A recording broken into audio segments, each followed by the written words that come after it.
The silent thunder, the Dalai Lama's miraculous journey as tanks roll in, monks are slaughtered, and monasteries reduced to rubble, the Dalai Lama chooses: resist and perish, or escape and preserve the soul of a people. Author Shri. Rajeev Thatte. Synopsis: amid snow-covered mountains and the golden roofs of Lhasa, a child is chosen not by politics, but by mysterious tradition. Tenzin Gyatso, the 14th Dalai Lama, rises as the spiritual and political leader of Tibet.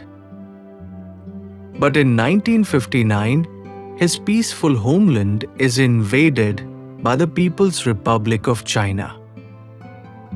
As tanks roll in, monks are slaughtered, and monasteries reduced to rubble, the Dalai Lama must choose: resist and perish, or escape and preserve the soul of a people. He flees to India. The serene hills of Dharmashala become a sanctuary not just for Tibetan refugees, but for an idea, a non-violent revolution of compassion. The world listens. From Nobel laureates to presidents, from war survivors to spiritual seekers, all come to this fragile monk in exile. But far away in Beijing, the Politburo fumes. China cannot tolerate a symbol it cannot crush. Spies infiltrate, allies betray, and the power games begin. Yet the Dalai Lama fights not with weapons, but with words, teachings, and a radiant smile that disarms nations. The boy in the mirror lake the sky above Amdo shimmered in a silken blue, interrupted only by the gentle swirl of wind on the high Tibetan plateau. The yak herders had gone home, their bells fading into dusk. And in a small hamlet, nestled beside the placid waters of Kumbum Monastery's sacred lake, a 3-year-old boy stood barefoot on the edge of the water, peering into the stillness. He was named Lhamo Dhondap, son of farmers, child of open skies. But the monks who had wandered in from Lhasa, dusty and determined, did not see a farmer's child. They saw something else, something ancient. The boy looked into the lake again. His own reflection stared back, large round eyes, a hint of mischief, and a depth no one could explain. The monks approached cautiously. One of them, a tall, quiet figure named Geshe Nagwang Tashi, pulled out a bundle wrapped in red silk. Within it, several artifacts: a rosary, a drum, a small silver ball, and a walking stick that once belonged to the 13th Dalai Lama. The boy reached out unprompted, not to the newest, not to the shiniest. He reached for the old walking stick. He turned it over, looked at it, and giggled. "This is mine," he said softly. The wind suddenly hushed. The monks looked at each other. It was the sign they had been searching for. There was no doubt in their minds. This child was the reincarnation of Avalokiteshvara, the 14th Dalai Lama of Tibet. Later that night, his mother watched from the doorway as the boy slept. Beside him lay the walking stick, held tightly in his small hands. Outside, the monks whispered prayers under their breath, preparing for a journey that would change the destiny of a nation. High above the monastery, the stars blinked coldly. ancient sentinels to a fate no child should ever bear. Far away, in a smoky Beijing office, men in uniforms leaned over maps of Tibet, talking about integration, roads, and control. The boy dreamed of a white, conch shell spiraling into the sky. In the world's grand narratives, there are kings born to empires and generals born to war. But once in a rare age, a child is born not to rule, but to remind the world what it means to live with compassion. This was such a child. He did not seek the throne. He did not crave power, but power would find him.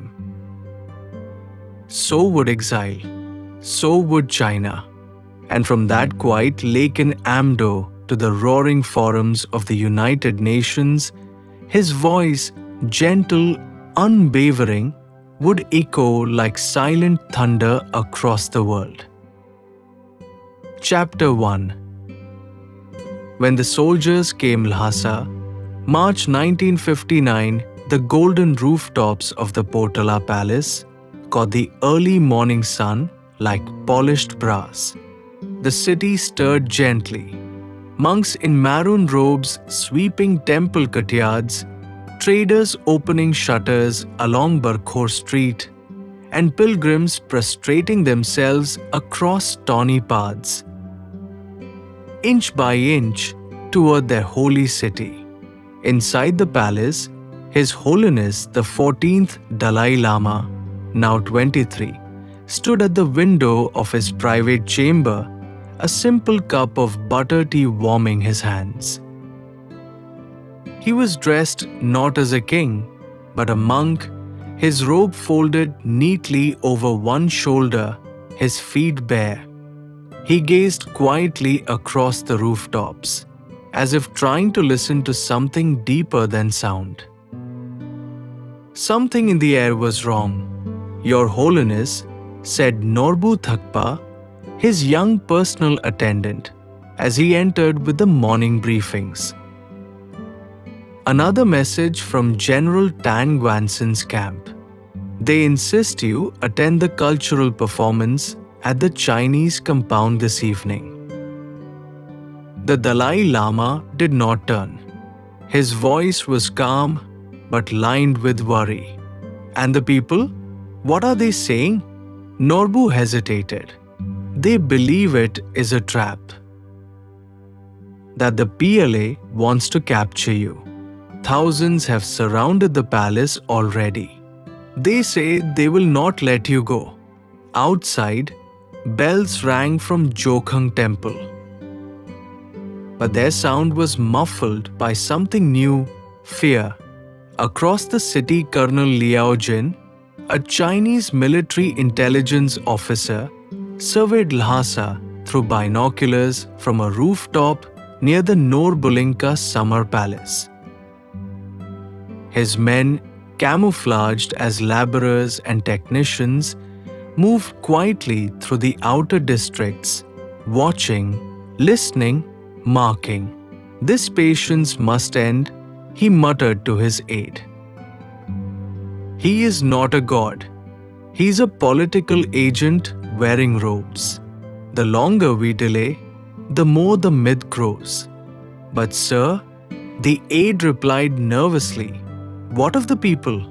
They say if we harm him, the mountains themselves will rise in anger. Liao Jin scoffed. Mountains don't rise. Armies do. He turned to a large map on the table behind him. Red arrows marked troop placements. Reinforcements had been ordered in from Sichuan. The plan was almost ready. Nightfall in the palace, the Potala, was surrounded. Tens of thousands of Tibetans, old women clutching prayer wheels, young men with homemade flags, mothers with babies tied to their backs, had formed a human barricade. They chanted mantras and sang songs of protection. They would not let their Lama go. Inside, the Dalai Lama sat in deep meditation while his advisors argued in hushed voices. They will kill him if he goes. If he doesn't go, they will attack us all. India might help. Or they might not. Suddenly, the room grew still. The Dalai Lama opened his eyes.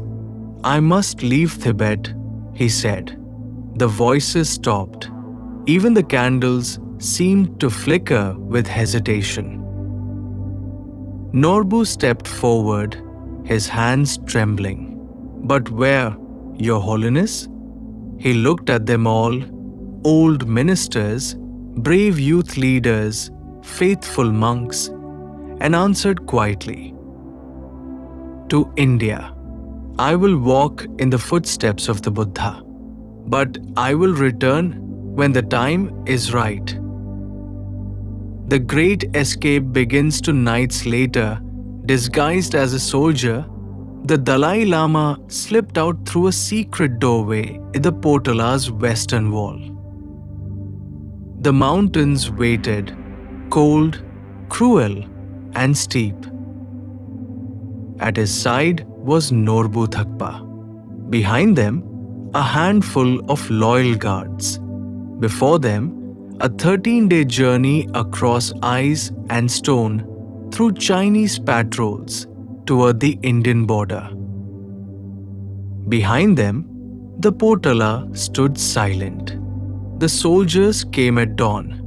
The city burned by dusk.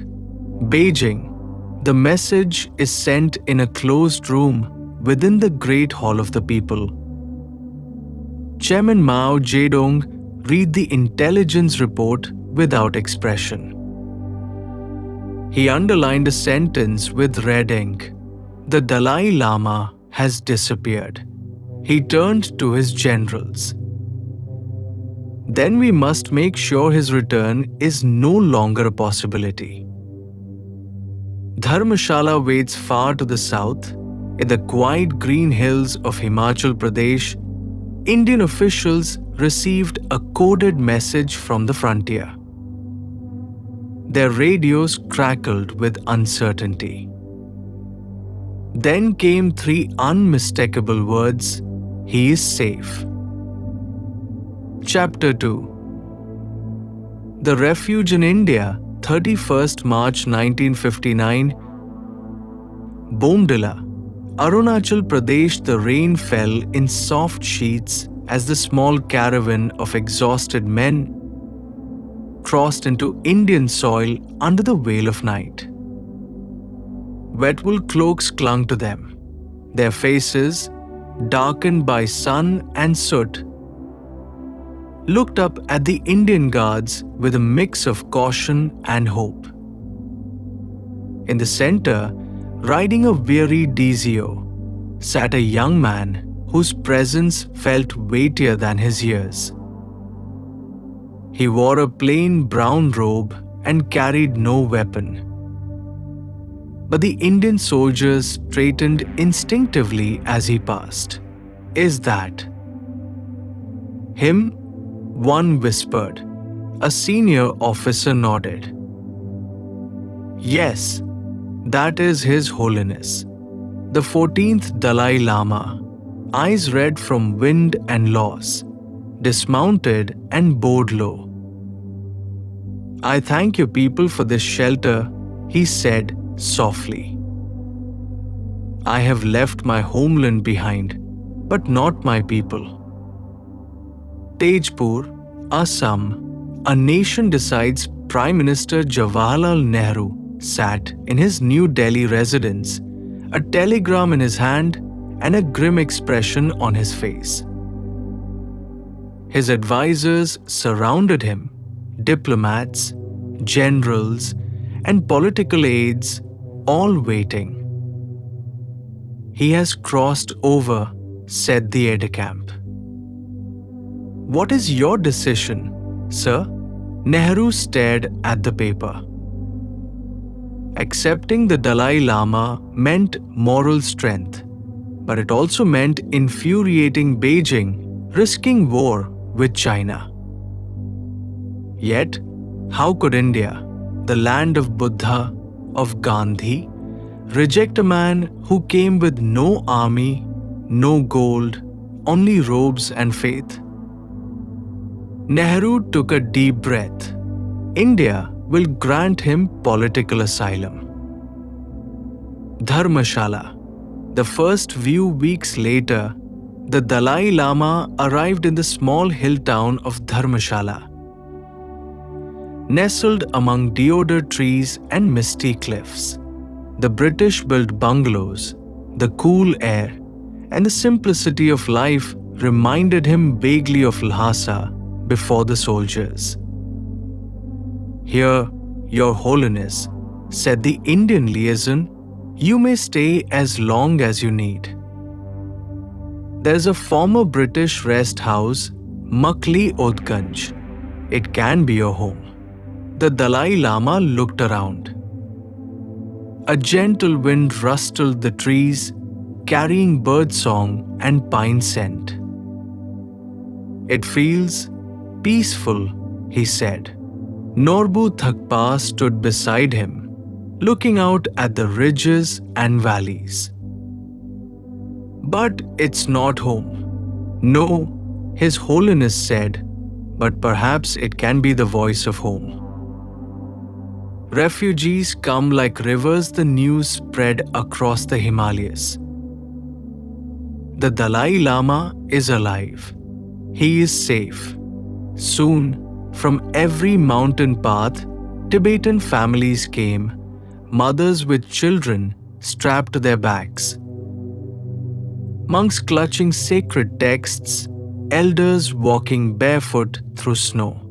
Some had lost brothers in the uprising. Some had escaped Chinese camps. All brought only what they could carry. Dharmashala swelled with life. Tents rose, prayer flags fluttered, and old songs returned to the air. It was not a capital, not yet. But it was something stronger, a beginning.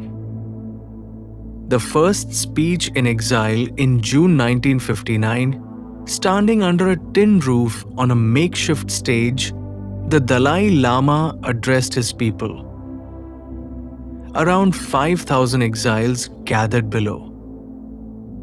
"My beloved brothers and sisters," he said, his voice breaking, "we have lost our land, but we have not lost our spirit. Tibet lives wherever a Tibetan prays, teaches, or hopes. And so long as we carry kindness in our hearts and truth on our tongues, no empire can defeat us." The crowd wept. Norbu Thakpa, sitting in the front row, scribbled the words quickly into his notebook. He felt something stir inside him, the birth of a movement not of violence, but of compassion armed with courage.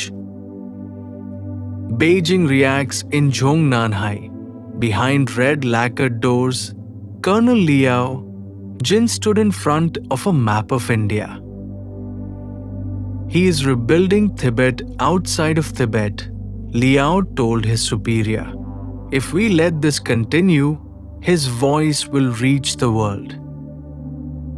And the world will listen. His superior, a stoic figure from the Central Committee, nodded. Then silence him. Not with bullets, not yet, but with doubt, with betrayal, with division. Liao Jin smiled faintly. Even gods can be broken, if we make them bleed. Back in Dharmashala, the Dalai Lama sat cross-legged before a small wooden altar. A single butter lamp flickered beside him. He was tired, yes, but not defeated. In the silence of the Himalayan night, he whispered a prayer not for himself, but for those still inside Tibet. and for the men in Beijing who feared him. May they one day understand compassion. May they know peace, not control. May they find the courage to let go of fear. Outside, in the moonlight, prayer wheels turned. A new chapter of Tibet had begun, written not with fire and blood, but with ink, patience, and the unshakable light of faith. Chapter 3. The Parliament of Exiles Dharmashala, 1960. 1 year later, a thin mist clung to the pine trees of Makliodganj as the morning sun rose over the narrow lanes of the exile settlement. Prayer flags fluttered from rooftops, catching the first light, while the crisp air carried the scent of burning juniper and distant tea. Inside a modest two-storied hall, once a British colonial guest house, history was being made. Here, seated cross-legged on floor mats and benches, 30 Tibetan men and women from every province and background had gathered. Farmers from Kham, monks from Lhasa, teachers from Amdo, and merchants from Shigatz, all now stateless, but determined. And at the front of the room, in his familiar maroon robe and wire-rimmed glasses, sat the 14th Dalai Lama, no longer just a spiritual leader. Now, by choice and necessity, he was becoming a democratic guide. The opening session, brothers and sisters, he began, "We are here not to rebuild a throne, but a voice." A system where every Tibetan, regardless of age, clan, or monastery, has the right to speak. Gasps and murmurs spread across the room. "But Your Holiness," said Gendun Zaring, a grizzled elder from the east, "we have always followed you. The people will follow your command." The Dalai Lama smiled gently. "No more, not command. Now, consent. If Tibet is to live again, it must be just, and justice cannot come from one man alone." The dream of democracy outside the hall, Norbu Thakpa watched from the window, amazed. Just a few years ago, he had thought of the Dalai Lama only as a living Buddha. Now he saw him drawing a new map, not of land, but of liberty. Drafts of a Tibetan constitution in exile were being translated into 3 dialects. It included unheard of concepts for traditional Tibetan society, elected representatives, separation of spiritual and political powers, even the right to criticize leadership. Many exiles were confused. Others were inspired. "Isn't this dangerous?" whispered a monk to his neighbor. "Perhaps," came the reply. "But if even gods can speak of limits, who are we to refuse?" News reaches the world. The experiment did not go unnoticed. International newspapers began referring to Dharmashala as Little Lhasa, and the Dalai Lama as a reformer in robes.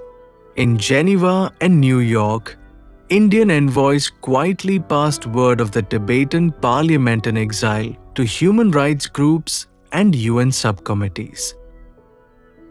A young senator from Massachusetts, John F. Kennedy, requested a personal briefing. In Beijing, however, the response was less subtle. Beijing, a new campaign Colonel Liao, Jin placed the latest photographs of the Dharmashala assembly on Chairman Mao's desk. "He builds a nation without soil," he said bitterly. And people cheer. Mao studied the images for a moment. "Then give them something else to look at. Disinformation, wars. Paint him as a traitor to the past, a man who mocks his own faith."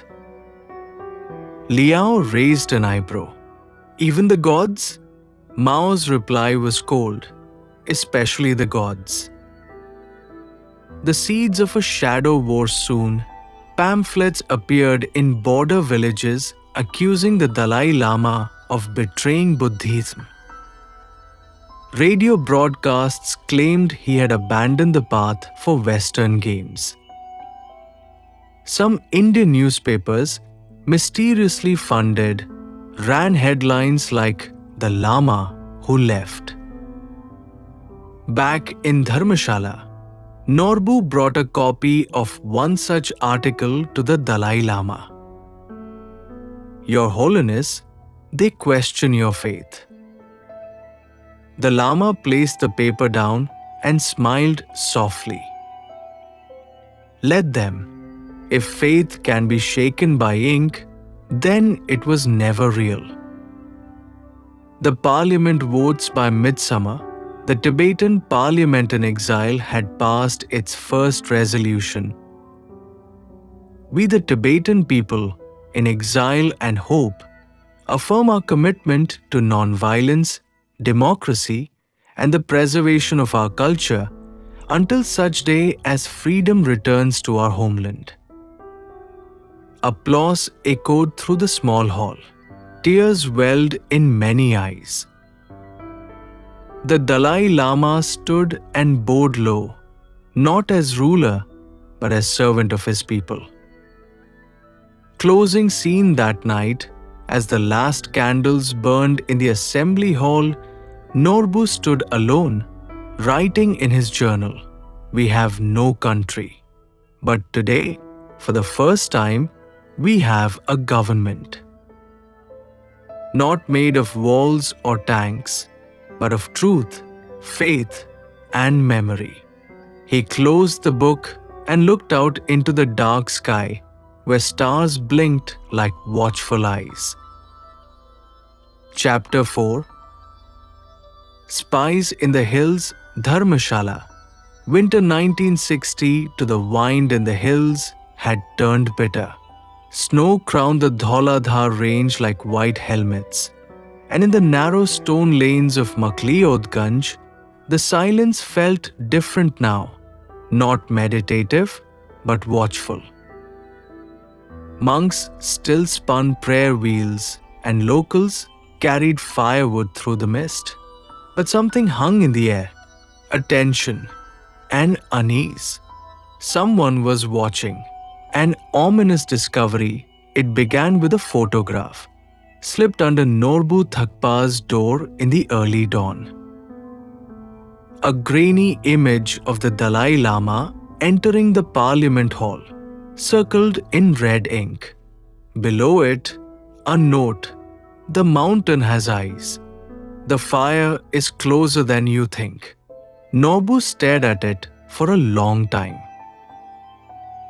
Then, he quietly folded it and walked to the home of Ngawang Phuntsok, head of the Tibetan Security Unit, a group of former Khampa warriors and trusted monks assigned to protect His Holiness. "This is not just a threat," Norbu said. "Someone is feeding information. Someone close." Ngawang nodded grimly. "The Chinese are not sleeping, and they do not forgive." Beijing's hand in the shadows far across the mountains, in a grey concrete building in Chengdu, Colonel Liao Jin met with the special agents trained in India's languages, customs, and terrain. "You are not to assassinate him," he warned. "He is more useful alive, as a symbol of failure, contradiction, and Western manipulation." "What is our mission then?" asked Agent W to fracture him. Colonel Liao placed 3 files on the table: photographs, letters, and biographies. Turn his allies against him, sort out, find his weak points, feed division among his followers, and above all, watch the man with the camera in Dharmashala. A man named Sonam Dava, posing as a refugee carpenter from Chando, spent his days repairing shutters and attending temple prayers. He smiled often, said little, and lived humbly in a rented room overlooking the Parliament Trail. But at night, he climbed the hills with a long lens camera, photographing visitors, guards, and prayer assemblies. In a hidden box beneath his floorboards, he stored radio equipment, maps of security patrols, and records of every foreigner who met the Dalai Lama. He had one goal: to find the fracture line. Whispers and doubts soon, strange rumors crept through the settlement. A senior monk claimed the Dalai Lama had grown too close to Western powers. A young lay leader questioned the spiritual leader's refusal to endorse armed resistance.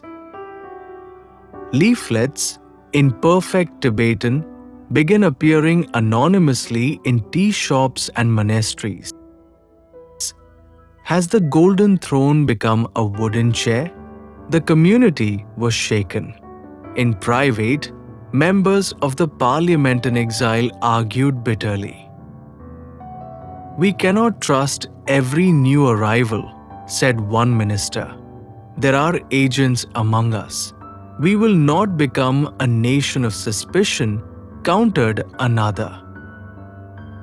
That is what they want. A monk's betrayal. Norbu's suspicions narrowed on a young monk named Tashi Vangyal, who had arrived from Nepal weeks earlier. He had excellent Sanskrit, sharp political insights, and asked too many questions. One evening, Norbu followed him to a small shack near the forest edge. Inside, Tashi knelt by a crude transmitter, his fingers moving over a coded keypad. "Who are you speaking to, Tashi?" Norbu's voice was quiet but stern. The monk turned slowly. To those who still remember the real Tibet, he said, "Not this theater of exile." Before Norbu could react, Tashi struck him across the face and fled into the dark. He was never seen again. The Dalai Lama's response later that night, bruised and weary, Norbu sat across from the Dalai Lama, who had heard everything. "I have failed to protect our vision," Norbu said bitterly. "No," His Holiness replied, gently dabbing a salve on Norbu's gut. "You have reminded us that compassion must not blind us to danger." He stood, looking out the window at the mist-covered valley. "They will come not just with bullets," he said, "but with lies, poisons of the mind, ghosts that whisper in the night." He turned. "So we must do more than defend ourselves. We must grow stronger, not harder. Truth is not always loud, but it is persistent." A council of shadows, a secret session of the parliament in exile was called. Measures were passed to quietly screen new arrivals. Tibetan elders were assigned to monitor rumors. Security was increased, but without fanfare. The parliament knew one thing now with certainty. The war for Tibet's soul would not be fought on mountains, but in the minds and hearts of its people. Closing scene in the forest beyond Makliodganj, the wind stirred the pine branches. Somewhere far away, a radio cracked to life with static and silence. In Dharmashala, the Dalai Lama lit a butter lamp at his window. The flame flickered. One nation watched him with hope. Another watched him with fear. But the light stayed, and it would stay. Chapter 5. The Man in the White House, Washington, D.C. 1963, the White House glowed under a thin layer of snow as a black Lincoln Continental pulled into the side entrance. Inside it sat a bespectacled man in a long overcoat, not a statesman, but a quiet emissary of a forgotten nation. Ngodub Zaring, a former Lhasa school teacher turned envoy of the Tibetan government in exile, clutched a briefcase that held more than papers. It held a plea for a people with no flag. In the Oval Office, a young President, John F. Kennedy sat behind his desk, listening carefully. "The Chinese have made Tibet a ghost," Ngodub said. "But our leader, the Dalai Lama, is trying to build a voice for our people. Not through guns, but through democracy, compassion, and hope." Kennedy leaned back and steepled his fingers. "And what do you need from America?" Ngodub's eyes were clear. "Recognition and truth. Dharmashala hears the call back. In Dharmashala, the Dalai Lama sat cross-legged with a small group of advisors in the Kal Chakra temple. The letter on his lap bore the seal of the United States President. He read aloud, "While our nations may be distant in land, we are neighbors in ideals. Freedom, justice, and dignity know no borders. The Tibetan people's struggle is not forgotten." John F. Kennedy, a silence fell after he finished. "Is this a turning point?" asked Norbu. The Dalai Lama smiled. "It is a beginning." Beijing's backlash, the news reached Beijing within days. Chairman Mao slapped the telex down on his table, furious. "So the Americans now bless this priest in exile? He poisons minds, not with force, but with pity." Colonel Liao Jin offered a more strategic view. "We must counter this sympathy. Present him not as a holy man, but as a pawn." Thus began Operation Black Cloud, a propaganda campaign designed to undermine the Dalai Lama's global reputation. Fabricated interviews, doctored photos, claims that he lived in luxury while his people starved. But the world had already begun to listen. A global pilgrim in the years that followed, the Dalai Lama traveled. First to Japan, then Thailand, then Europe. His speeches, though always humble, carried a deeper message. Freedom is not only political. It is spiritual. To live without fear, to think without hate, to act without harming, this is the path of a truly free people. In Geneva, he met with the International Commission of Jurists. In London, he was welcomed by the Archbishop of Canterbury. In Paris, a group of students carried signs that read, "Free Tibet, free the spirit." But it was his visit to America in 1979 under President Jimmy Carter that truly changed the game. The meeting in a quiet, private room of the White House The Dalai Lama sat across from Carter. The mood was intimate, thoughtful. Your Holiness, Carter said, you have become a voice of peace in a century of war. I am not a voice, the Lama replied softly. Only an echo of what our people still hope. They discussed faith, democracy, and China's growing power. Carter asked, do you ever wish to return to Tibet to rule again? The Dalai Lama shook his head. Not to rule, only to pray.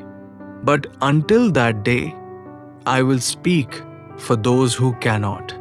The CIA connection unknown to the Dalai Lama. However, another hand had reached out from the U.S., the CIA. Under a covered program known as Scent Circus, Tibetan fighters were being trained in Colorado to resist Chinese occupation.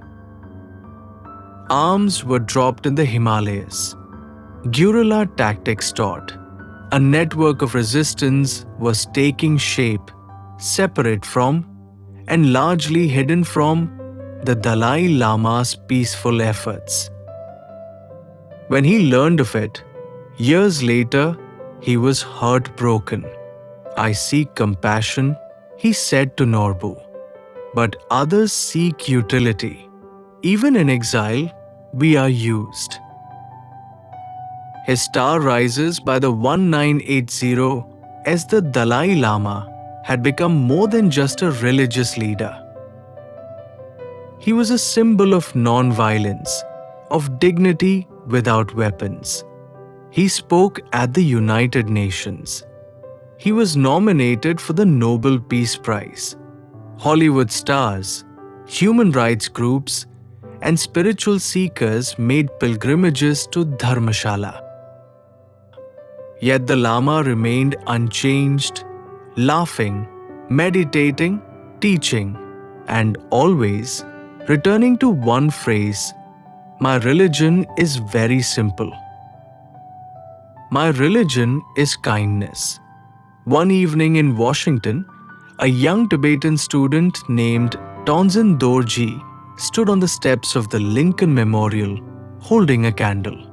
Around him, hundreds of others, Chinese dissidents, Indian students, American activists, stood in silent vigil.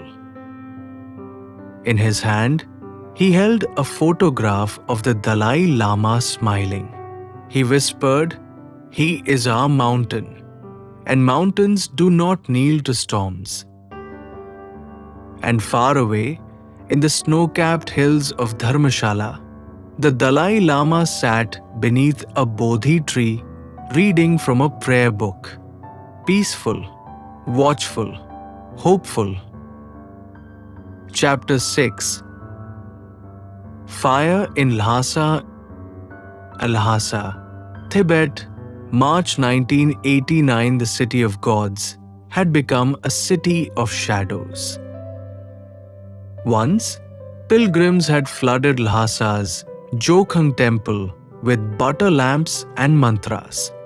Now, armored vehicles patrolled the Barkhor street, and plainclothes police posed as monks, whispering into hidden radios.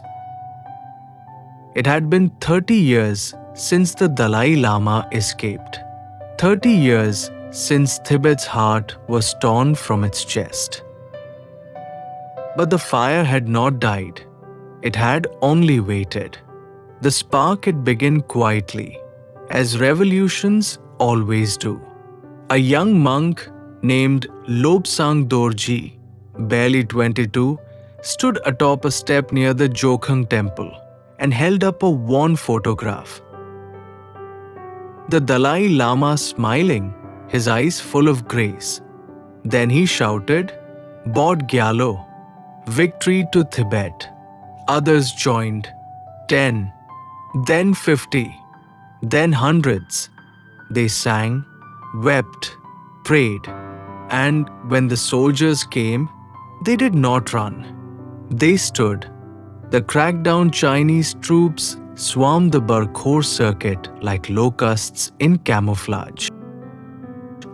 Tear gas clouded the holy air. Rifle but struck chanting elders. Blood flowed on the ancient stones. From the Potala Palace, now a hollow museum. Tourists watched from windows, confused and horrified. At midnight, curfew fell like a hammer. By dawn, 3 monks were dead, 70 were arrested, and the temples had fallen silent once more. But the world had changed. Dharmashala. Watches the news reached Dharmashala through whispers and smuggled cassette tapes. Norbu, now older and slower, brought the message to the Dalai Lama with trembling hands. They chanted your name, he said. They died with your photo in their hands. The Dalai Lama closed his eyes. Send them prayers, he said, and let the world hear them. The Nobel Peace Prize later that same year, in Oslo, Norway, the Dalai Lama stood before a hall of world leaders and accepted the 1989 Nobel Peace Prize. He wore the maroon robes of his order and spoke without bitterness.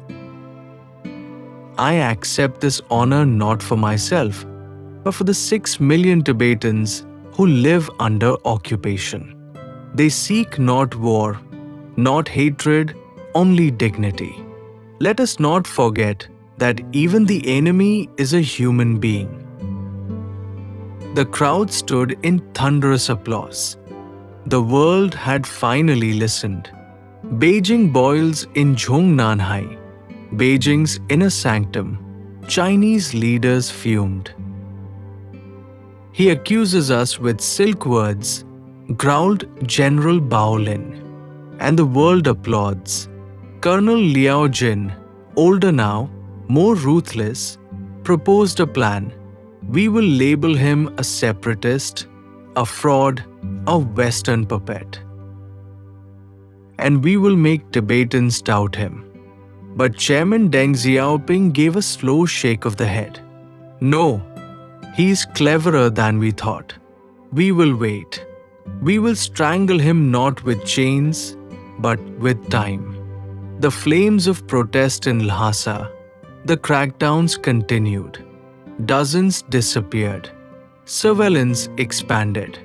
Monks vanished from monasteries. Yet each year, on 10th March, the anniversary of the 1959 uprising, whispers of rebellion flared again. From rooftops, hidden flags unfurled. In prison cells, monks meditated despite beatings. In exile, young Tibetans began organizing protests in London, New York, Sydney, waving the snow lion flag, chanting Bod Gyalo. The Dalai Lama's photo, now banned in Tibet, became more sacred than ever. A young monk's vow in a dark cell under Drupchi prison, Lobsang Dorji nursed a broken leg and bruised ribs. A guard sneered at him. Your Dalai Lama lives in luxury. He's forgotten you. But Lobsang smiled, blood on his lips. He is the sun, he whispered. Even behind clouds, I feel his warmth. And in the silence, another prisoner began to chant, Om Mani Padme Hum. Soon, the whole block was humming it, a chorus of defiance in chains. Closing scene back in Dharmashala, the Dalai Lama walked alone along a forest trail, the snow crunching under his sandals. He stopped, placed a hand on the bark of an old pine, and whispered, Forgive me, Lhasa. I am still searching the way home. Overhead, a hawk circled, free in the sky. And far below, across borders and barbed wire, the city of Lhasa, wounded, watched, and waiting, still held its breath. Chapter 7. The children of exile, the narrow lanes of MacLeod-Ganj, buzzed with the mingling aroma of butter tea, incense, and monsoon-soaked pine. Beneath the old prayer wheels at Namagyal Monastery, young monks chanted verses, their voices high and uncertain, but filled with purpose. They were the new Tibet, born in exile, raised in memory. The Dalai Lama sat under the Bodhi tree in the courtyard, watching them from a short distance. His maroon robes fluttered slightly in the cool wind. He had aged visibly since fleeing Lhasa, but his eyes retained the sparkle of calm determination. Today, he had summoned his closest confidants and young community leaders for a quiet meeting, not of politics, but of purpose. Among the group stood Zaring Dolma, 28, born in Bilkupe refugee settlement, now a teacher and activist fluent in Hindi, English, and Tibetan. Her parents had walked across the Himalayas in 1959. "We lost our land. Yes," she once said, "but not our minds, not our breath." Beside her was Lobsang Rinjin, 19, a tech-savvy Buddhist monk who live-streamed debates on ethics from his dorm in Dharmashala. He wore his crimson robe like a warrior wore his armor. The Dalai Lama gestured for everyone to sit. "You are not just refugees," he began, his voice soft. "You are bridges." The group leaned forward. The old monk continued, "Bridges between past and future, between pain and compassion. You were not born in Tibet, but Tibet lives in you." Zaring raised her hand hesitantly. "Your Holiness, many of us feel we are neither Indian nor Tibetan. We don't belong anywhere.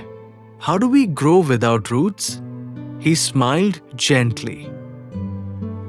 "Even a lotus grows in mud. Belonging is not geography. It is how you serve. When you teach Tibetan to a child or explain a story to the world, you are making Tibet live again." Lobsang added, "But in school, we are laughed at for our accents. Online, we are trolled for being stateless. China's agents even threaten us on Facebook." The Dalai Lama nodded. "Yes, pain is the price of conscience. China has power, but not peace. You must protect your mind, not with anger, but with clarity." He paused, letting the silence settle. Then he asked, "Do you know what is my greatest fear?" The room fell quiet. The children of exile leaned in. "That you may forget the songs of our land, the taste of Zampa, the sound of prayer, flags in the wind.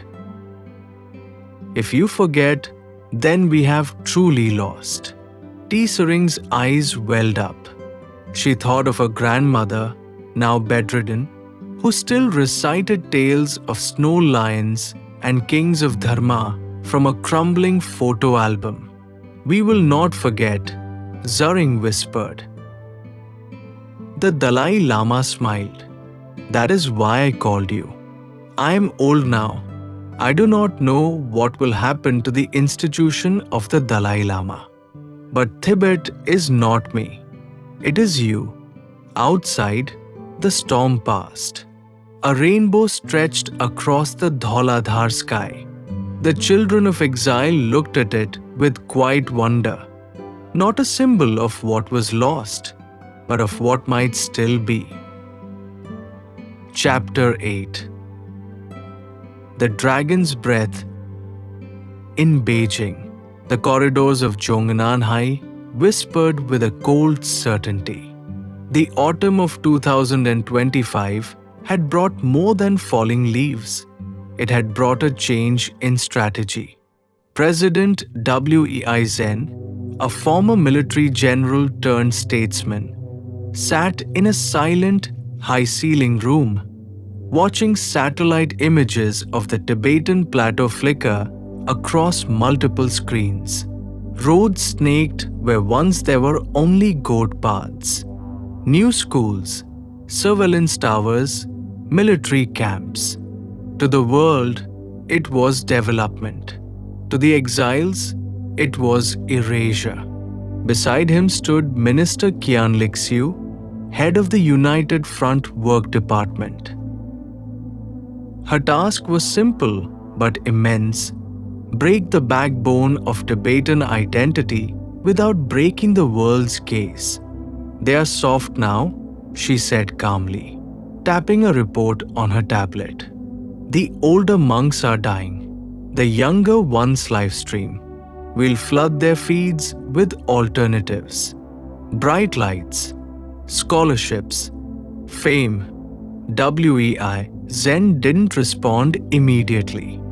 He was a man of action, not words. "Can we erase a religion?" he finally asked. Qian smiled. "We don't need to. Just confuse the next generation. Make Buddhism a museum piece, a token for tourists." At that moment, in Lhasa, a ceremony was being staged. Cameras rolled as Chinese appointed monks paraded a child, a supposed reincarnation of the Panchen Lama, through Gokhale temple. He bowed at prescribed intervals. He chanted from pre-approved sutras. But his eyes, too young to lie, flickered with fear. The real Panchen Lama, chosen by the Dalai Lama in 1995, had vanished at the age of 6. No one had seen him since. The dragon's breath, as Tibetan elders called the creeping influence of Beijing, had reached even the most sacred halls. Meanwhile, in a sleek underground facility in Chengdu, researchers ran simulations on how digital Buddhism could be weaponized. Holograms of historic lamas were being designed. AI-generated sermons in multiple languages, scrubbed of any political undertone, were tested on controlled audiences. Buddhism without resistance. Dharma without defiance. It was a colonization not of land, but of memory. Back in Dharmashala, word of these developments reached the Tibetan government in exile. Young leaders gathered in the library of the Central Tibetan Administration, stunned by the scale of China's operations. "They are creating a virtual Tibet," said Kelsang, a researcher who had smuggled out digital footage. "A Tibet with no suffering, no history, just happy monks on TikTok." Zaring Dolma stood quietly, her fingers curled into fists. "They want to own even our ghosts." Lobsang Rinjin nodded. "We need to fight fire with light. If they build illusions, we must build truth." The Dalai Lama, upon hearing the news, remained silent for a long time. Then he said, "The dragon can breathe fire, but the wind carries prayers, and wind reaches everywhere." Outside, the prayer flags fluttered harder than usual, as if they, too, had heard the challenge. Chapter 9. The monk and the algorithm. The room was silent except for the soft hum of Lobsang Rinjin's laptop. The young monk sat cross-legged on a floor cushion in his modest cell within Namagyal Monastery. In one hand, he held a prayer bead.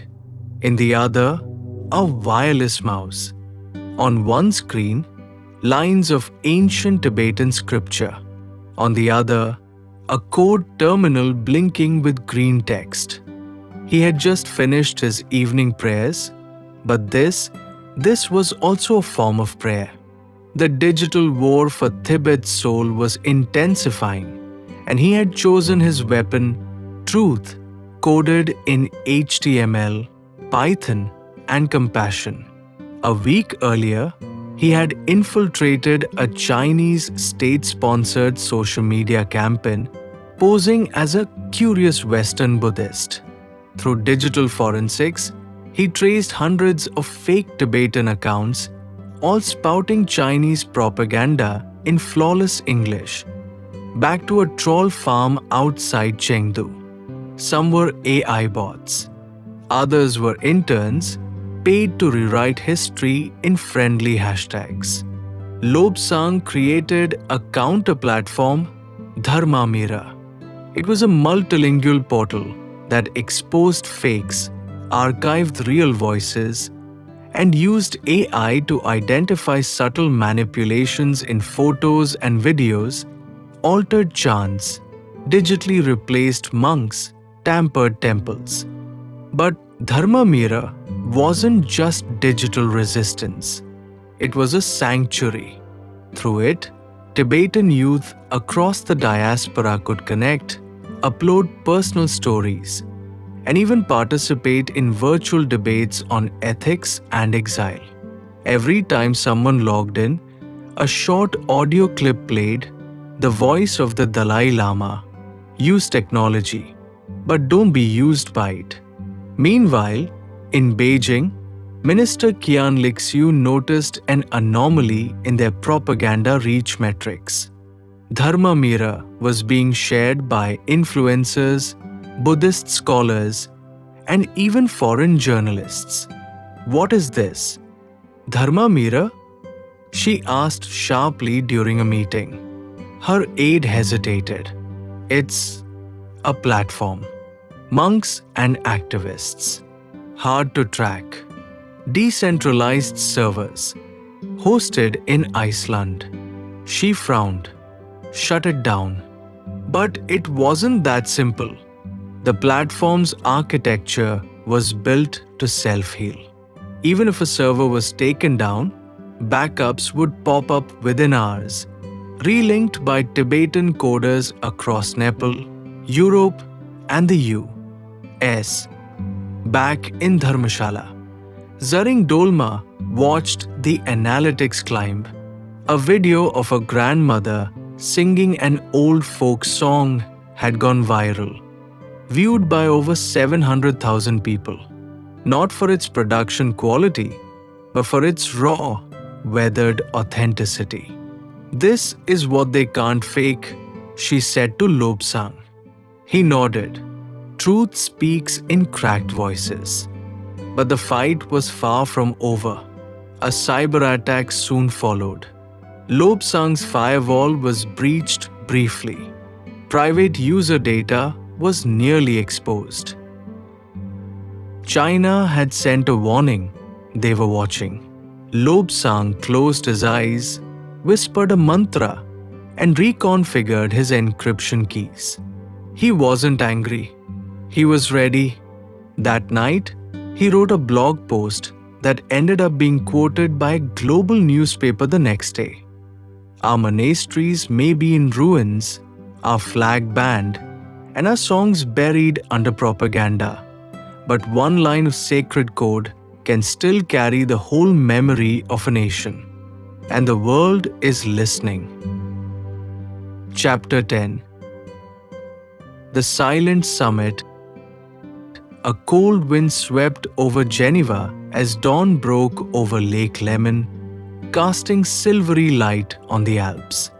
In the shadow of the city's opulent embassies and historic villas, a meeting was about to occur, one not marked on any official schedule, nor listed in any diplomat's diary. Inside a discreet chalet at the edge of the old town, Armed security agents in plain clothes scanned every corner. Phones were disabled. Windows were draped. Only a small Tibetan flag sat quietly on a side table, half covered by linen cloth, both present and hidden, like the struggle it represented. The Dalai Lama entered without ceremony. At 89, he walked slowly but with purpose, his gait light despite the years. His doctor had warned him against travel, but he had dismissed it with a chuckle. If truth is too fragile to walk, then we have already lost, he had said. Waiting in the sitting room was President Eleanor Wright, leader of the United States and known for her fierce intellect and calculated idealism. A former academic, she had studied the Tibet question in her youth and once wrote a thesis on non-violent resistance. Now, as leader of the free world, her hands were tied by oil, trade, and fear of war. She stood as he entered, then offered a deep bow, not as a political gesture, but as a personal one. Your Holiness, she said, this is an honor. The Dalai Lama smiled warmly. And a risk. They sat, flanked only by translators and to aides sworn to silence. No handshakes, no cameras, just truth, stripped of protocol. For 2 hours, they spoke. Not of war, but of wisdom. Not of retaliation, but resilience. The Dalai Lama described the rise of digital colonization, the forced re-education of monks, the sterilization of Tibetan women in rural areas, the AI-produced texts diluting Buddhist doctrine with nationalism. He showed her satellite images, shared encrypted reports smuggled by brave insiders. They have erased villages and built museums over our temples, he said. They do not destroy faith, they curate it, neuter it, and sell tickets. President Wright listened carefully. You have the world's sympathy, she said, but not its action. Sanctions would cripple other agendas. And China now holds debt over half the world. The Dalai Lama nodded. I ask not for weapons.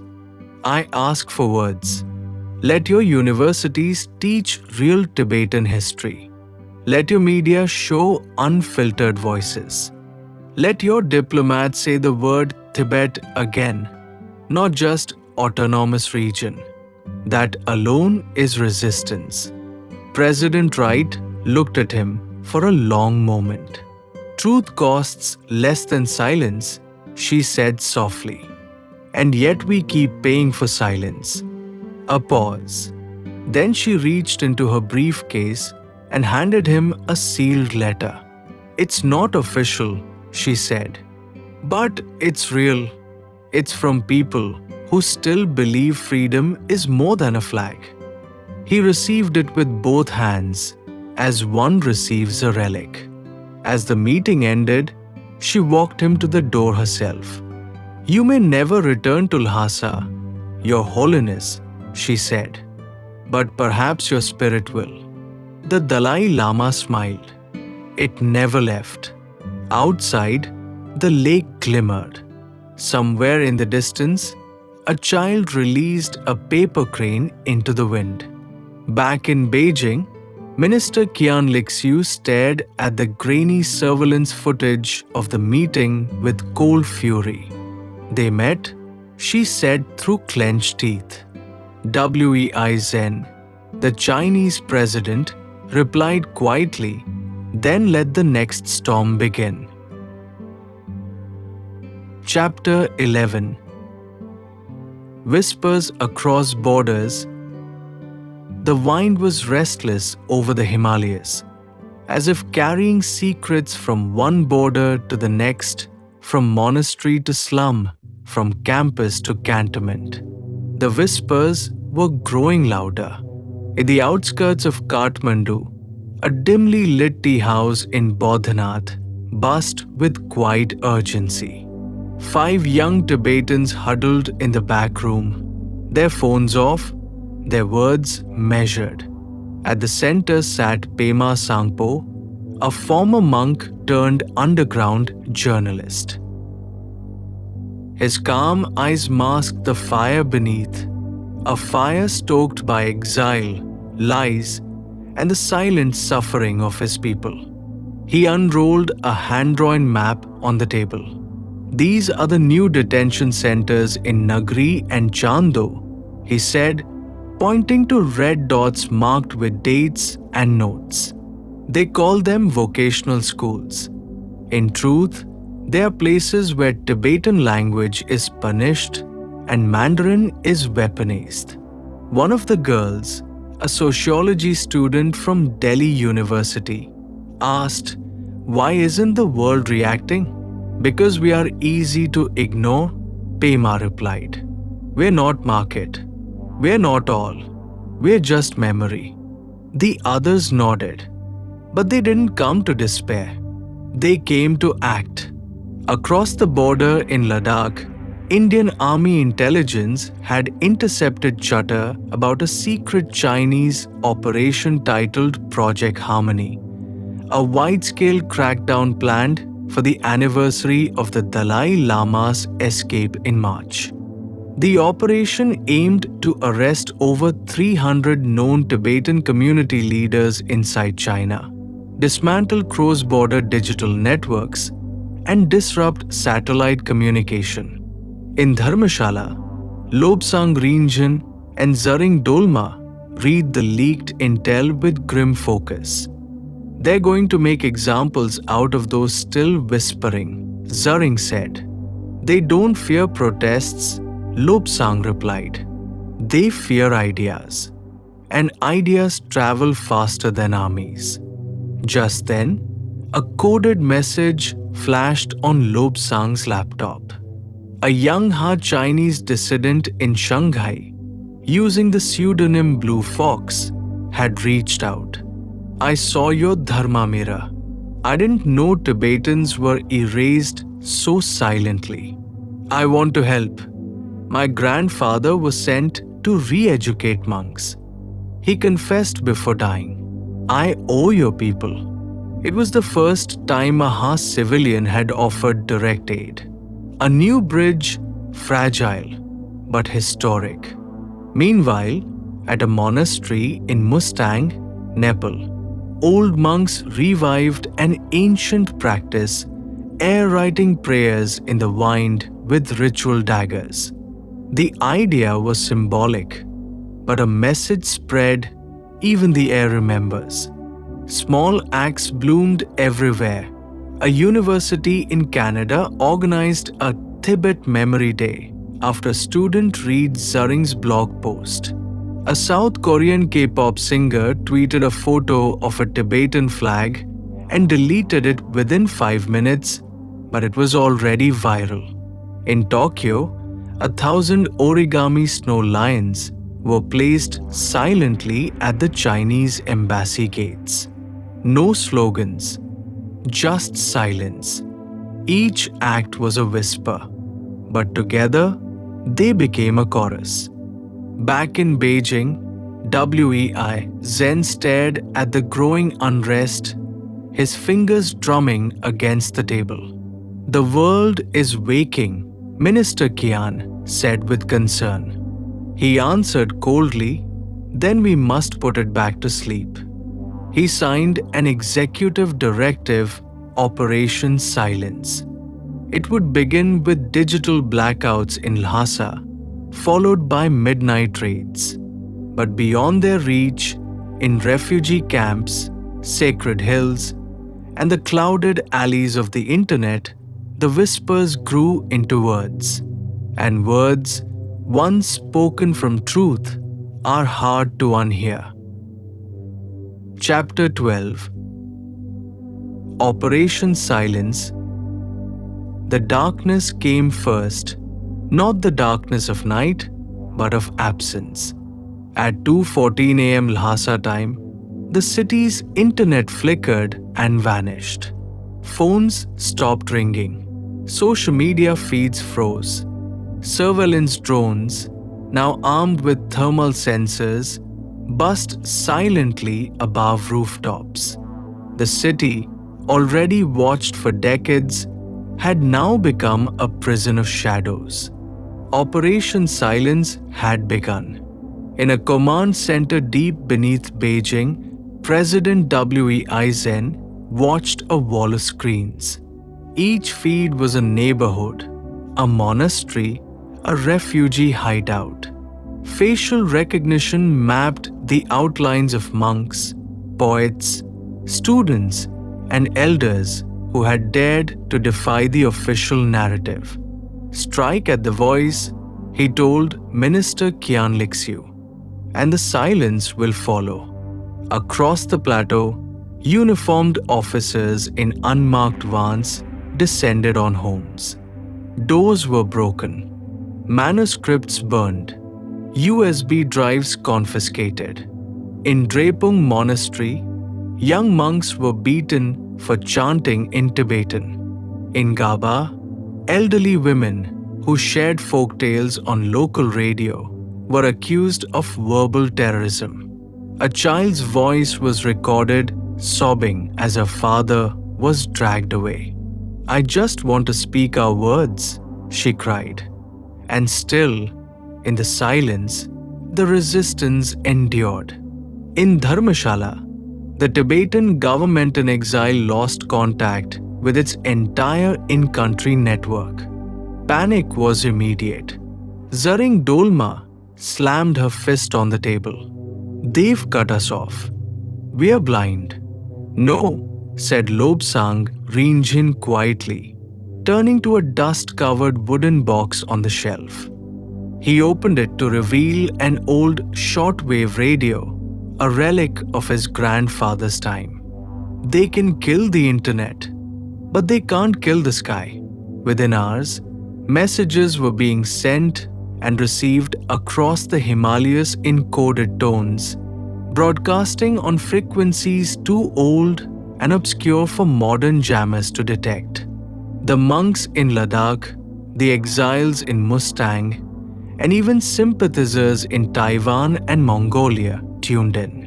From Shanghai, Blue Fox sent a final encrypted signal before vanishing from the web.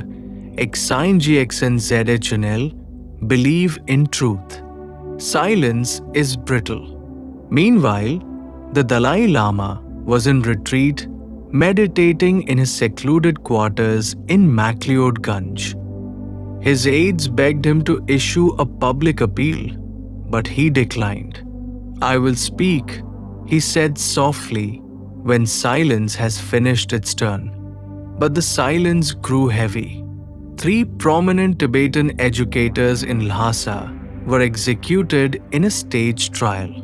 Their last statements, recorded by an underground network, were smuggled across the border via memory cards hidden in amulet boxes. One of them, a literature professor named Tashi Norbu, looked into the camera and said, "You may erase our books, but you cannot unlearn a truth once known.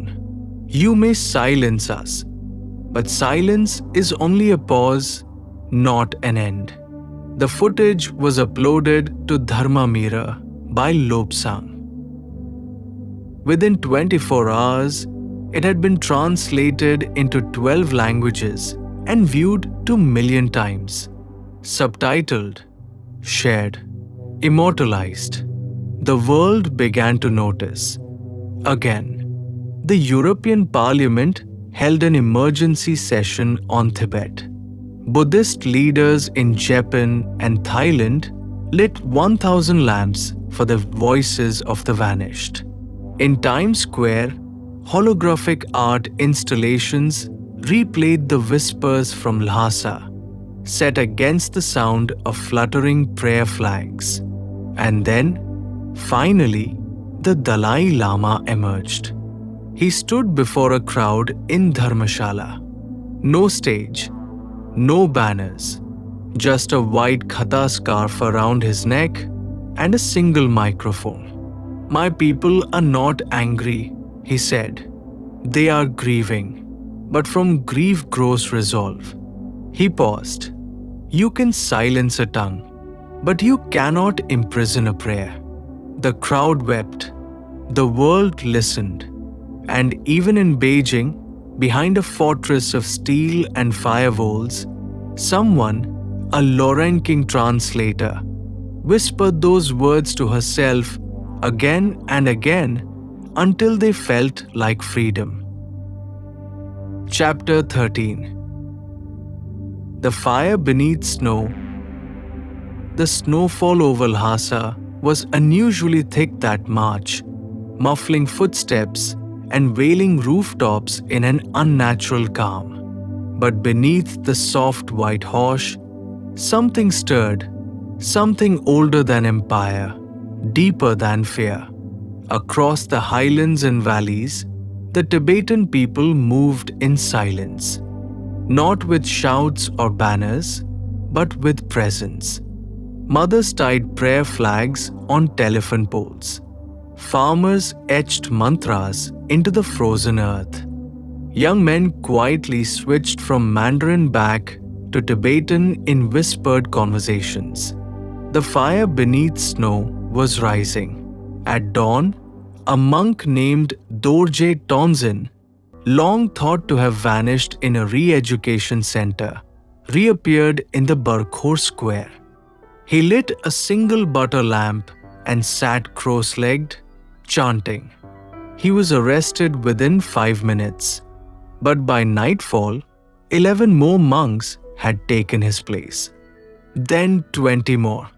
Then school children joined them, without phones, without posters, just their bodies, sitting in rows, shoulder to shoulder, in utter silence. By the third day, Operation Silence faced its first crack. Meanwhile, in Dharmashala, the Central Tibetan Administration activated Project Thukdam, a long-dormant contingency plan crafted years earlier in case of a total communication blackout. It involved courier monks crossing Nepalese passes on foot with encrypted scrolls, messages embedded in mantras and scriptures, code passed like faith. Lobsang Rinjin became the digital architect of this physical network, mapping ancient trade routes to bypass Chinese checkpoints and satellites. He worked day and night, his hands blistered from typing, his eyes bloodshot from lack of sleep. "This isn't rebellion," he said to Zaring Dolma. "It's resurrection." In exile communities around the world, coordinated candlelight vigils were held under the name The Fire Beneath Snow. In Paris, 108 monks walked barefoot along the Seine. In Buenos Aires, thousands of origami snow lions were released into the air from rooftops. In Johannesburg, school children drew mandalas on sidewalks with chalk and wrote, "Bodrungwang, Free Tibet." And in New York, a young Tibetan American named Karma Yuthok stood at the United Nations podium as part of a youth climate conference. But instead of delivering her assigned speech on water sustainability, she looked straight into the cameras and said, "My name is Karma. I come from a people being erased, not just in flesh, but in memory. I am not here to plead. I am here to remind. Tibet is not history. It is now." Her mic was cut, but her video went viral. The Chinese Foreign Ministry issued angry denials. "There is no unrest," it declared. "Tibet is harmonious." But satellite images leaked by anonymous engineers told another story. mass detentions, expanded prison zones, and hastily built crematoria. Yet, even within China, dissent simmered. Blue Fox, long presumed captured or killed, returned to the dark web under a new alias, Silent Drum. She published an expose on Project Harmony, backed by data smuggled from within state servers. Her closing line read, "A dragon that fears a song is already wounded." Back in Lhasa, a strange thing happened. At midnight, over 5,000 butter lamps lit up spontaneously across rooftops, coordinated by nothing but timing, memory, and courage. No texts, no signals, just old clocks and old hearts. Minister Kian Lixiu watched from a drone feed, her jaw clenched. "Shut it down," she barked. But her technician shook his head. "There's nothing to shut down, Minister. It's not digital. It's human." In a monastery cave on the edge of the Kailash range, a weathered monk smiled into the firelight and said to the wind, "The snow hides us. The fire frees us." Chapter 14. The lion's return. The Himalayas were unnaturally still, as if the world were holding its breath. From the rooftop of the world, the whispers had grown into songs, the flickers into flames. But what was coming next would shake the very roots of exile and empire alike. For the first time in decades, the Dalai Lama made a public announcement, not through politicians or press statements, but in his own voice, broadcast across crackling shortwave radios, whispered through monasteries, and live-streamed to millions. He spoke from his meditation chamber in Dharmashala, his voice aged but unbroken. "My beloved children, those in Tibet, those in exile, those who carry the mountain in their hearts, I have waited long. Now, the time has come. I shall return, not with force, not with defiance, but with the truth of our presence. The Lion of Snow returns not to conquer, but to remind." The world stopped. Return? Could it be real? In Beijing, the Politburo went into emergency session. "He dares threaten our sovereignty," thundered Minister Kian. President WEI Zen narrowed his eyes. "He dares remind the world of a truth we buried." In Lhasa, fear and elation spread equally. Chinese authorities imposed martial law, but they were chasing ghosts. There were no weapons, no rioters, only people standing with hands clasped, eyes lifted toward the mountains. In Dharmashala, preparations began for the pilgrimage of peace, an unprecedented, unarmed journey of the Dalai Lama back toward the Tibetan border, accompanied by monks, exiles, and global peace leaders. The route would pass through Nepal, Mustang, Dolpo, and finally toward Nyalam, the gateway to Tibet.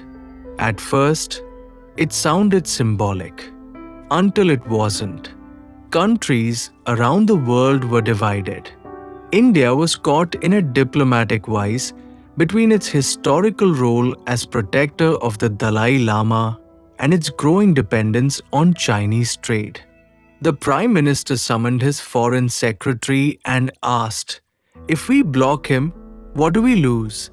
The Secretary hesitated. The respect of 1 billion hearts. Permission was granted. The lion would walk. The caravan began with a few hundred monks, Tibetan elders, and international supporters. But at every village, every ridge, more joined Nepali villagers, Japanese monks, Chilean poets, even a former Chinese soldier named Liu Wen, who carried a placard, "Forgive us." I was blind. In Lhasa, children passed around tiny drawings of a lion walking through snow under a moonlit sky. The Chinese authorities released statements mocking the pilgrimage as a meaningless gesture from a fossil of feudalism. But secretly, they were alarmed, because the world, which once forgot Tibet, now watched it with burning eyes. On the 15th day of the journey, at a monastery near Lo Manthang, the Dalai Lama stopped. Cameras and drones zoomed in. He spoke to the press for the first time. "I do not seek a throne. I do not seek revenge. I seek to reclaim the right of my people to exist without shame, without erasure. Even a lion can lie down in peace, but he must be seen first." It was the soundbite of the decade. News anchors across continents echoed one phrase: "The lion is returning." Blue Fox, watching from hiding, sent a single line on her reactivated feed. Even dragons pause when the lion roars with silence. Meanwhile, the resistance inside Tibet moved quietly.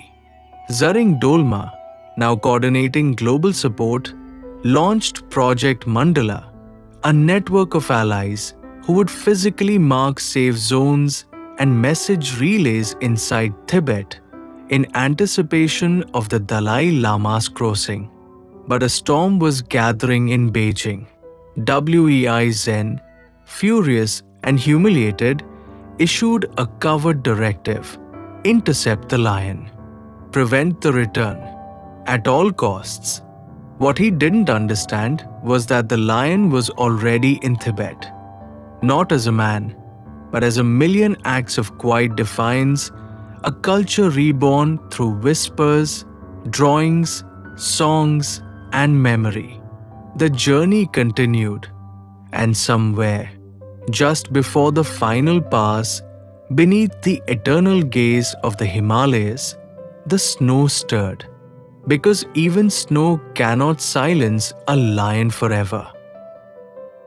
Chapter 15. Crossing Kailash.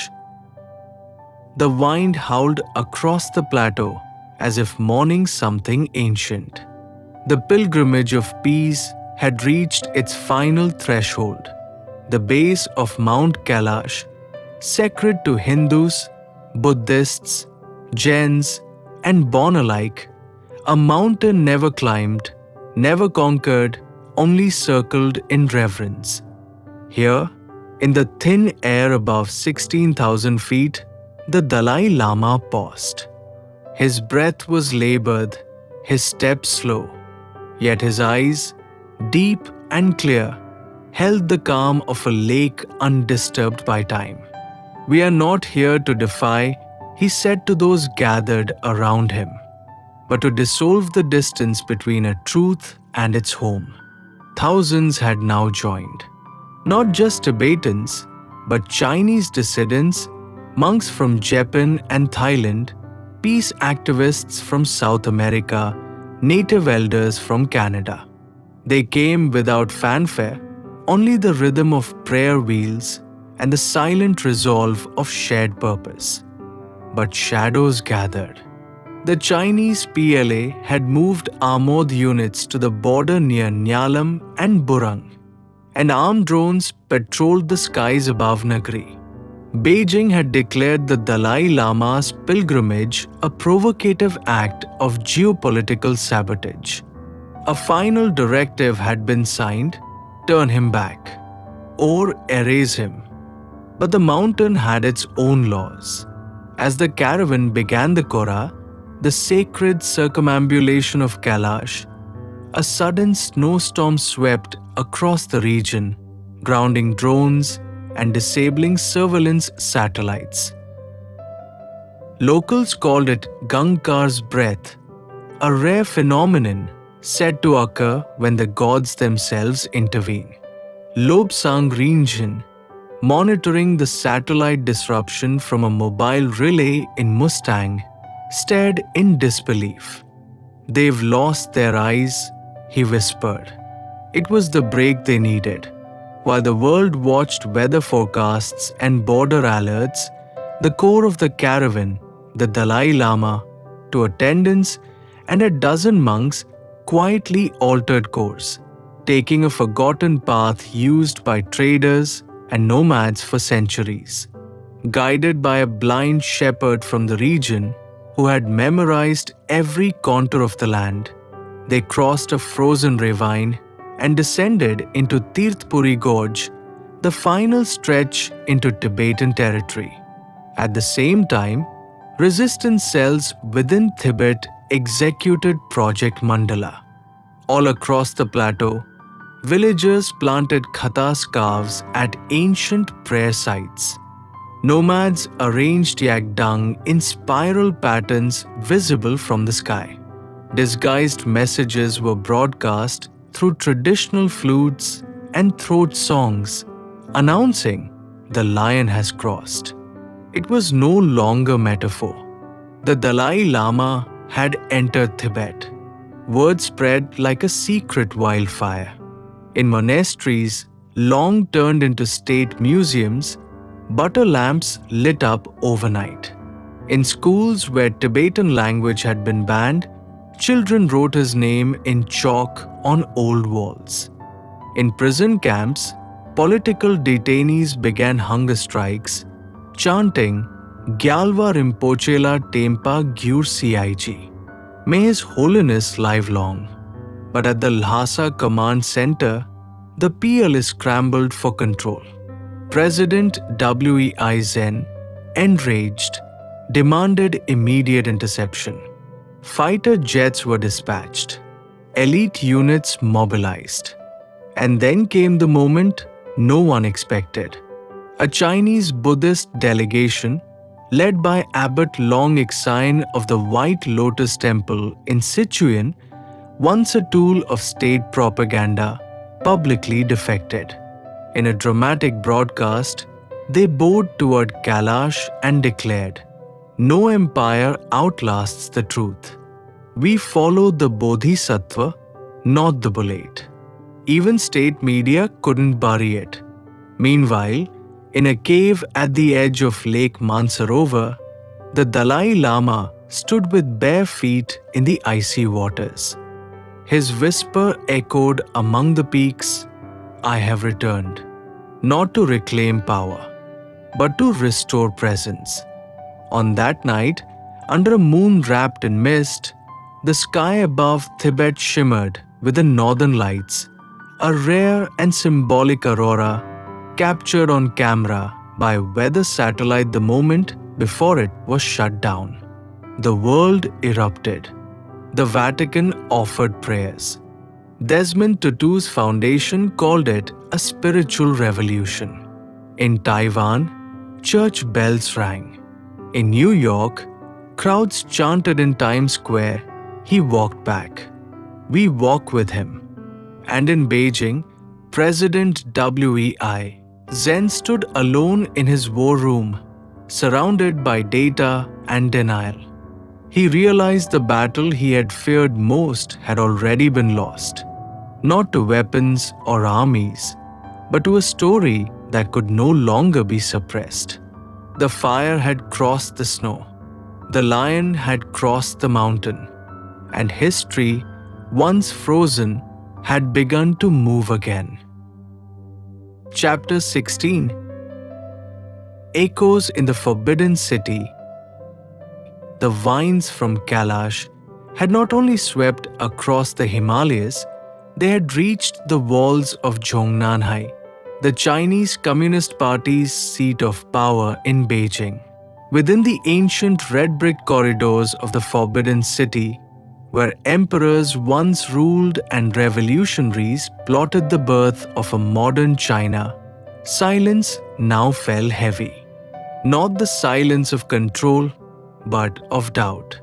President WEI Zen sat alone in the Hall of Auspicious Harmony, an ironic venue for what had become the most politically unstable week of his leadership. The return of the Dalai Lama, unarmed, unopposed, and unapologetic, had exposed the lie Beijing had worked so hard to maintain for decades, that Tibet was pacified, forgotten, absorbed. He crossed a border we thought we erased, murmured Minister Kian Lixiu, pacing the marble floor. And the world is watching. The lion did not roar, but everyone heard him. All attempts to suppress the news had failed. The Echo Network, a decentralized alliance of citizen journalists and defectors, had smuggled footage of the Dalai Lama's return to every major outlet across the globe. It showed him walking through the snow, pausing to touch prayer stones, greeting herders with a quiet Tashi Delic. No anger, no politics, just presence. And it devastated the regime's narrative. Inside China, cracks appeared. University students in Chengdu replaced their campus Wi-Fi names with phrases like "Free the Snow Lion" and "Kailash Speaks." 1,000 anonymous blogs retold Tibetan stories once banned. Artists in Guangzhou projected mandalas onto subway walls in flickering neon. Even state-sanctioned monasteries saw quiet revolts. In Hangzhou, monks recited the Prajna Pramita Sutra in both Mandarin and Tibetan, an act that drew hundreds of silent worshippers to temple steps overnight. Is it dissent? Asked a party official. It's devotion, replied another. And we're not trained to defeat that. The Central Propaganda Bureau scrambled to launch a new campaign, One Nation, Many Harmonies. It failed miserably because the echo wasn't just in images or slogans. It was in memory. Old Tibetans living under surveillance whispered stories of the lions returned to their grandchildren. Uyghur families lit candles. Hong Kong activists carried the snow lion flag in underground vigils, now reclaiming it not only for Tibet, but as a symbol of resistance against erasure. Even in the PLA's own ranks, disobedience grew. A young officer named Li Feng, whose grandmother once escaped Mao's campaigns in Sichuan, refused orders to intercept civilian incursions along the western border. His quiet stand was recorded and leaked. He became a symbol, the soldier who sat down. In Zhongnanhai, fear turned to fury. President WEI issued an internal directive, the Unity Doctrine, authorizing unprecedented surveillance and arrest powers under the guise of cultural integrity. But it was too late. The control system, built on fear and illusion, was cracking under the weight of a simple truth. The Dalai Lama had not come to overthrow the regime. He had come to outlive it. Meanwhile, in exile communities, the return reignited a forgotten hope. Tibetan parliament in exile members, once divided between gradualists and independence hardliners, stood united under a new banner, Truth over Territory. From Oslo to Cape Town, governments debated their stance on Tibet. The UN scheduled an emergency session on cultural genocide. Nobel laureates signed an open letter, Let the Lion Stay. Inside Beijing, WEI Zen's health began to falter, not from disease, but from the erosion of certainty. His dream of a total, unquestioned state was bleeding, not from foreign sabotage, but from a ripple of sacred defiance. In a dim room beneath the Forbidden City, a historian quietly placed a white scarf, a khata, beneath the statue of Confucius. "Not every revolution needs a sword," he whispered. "Sometimes it just needs a return." Chapter 17. The Council of Winds. The winds of change, once subtle, were now unmistakable. Across the globe, in cities from New York to New Delhi, people gathered, not for politics, not for economic gain, but for a singular cause: the survival of a people, the restoration of a culture, and the reclaiming of a truth long buried by the sands of history. It was called the Council of Winds, a gathering of spiritual leaders, intellectuals, and peace advocates from every corner of the world. There was no official host, no government endorsement. It was an assembly born from a shared realization that the battle for Tibet was not just a geopolitical struggle, but a spiritual one that would shape the conscience of humanity. The venue was symbolic. Lhasa's Jokhang temple, sacred for centuries, now a focal point in a global movement.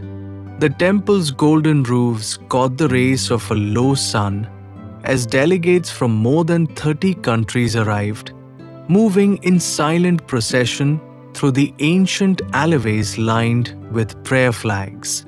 At the heart of the gathering was His Holiness the Dalai Lama, whose journey had set this moment into motion.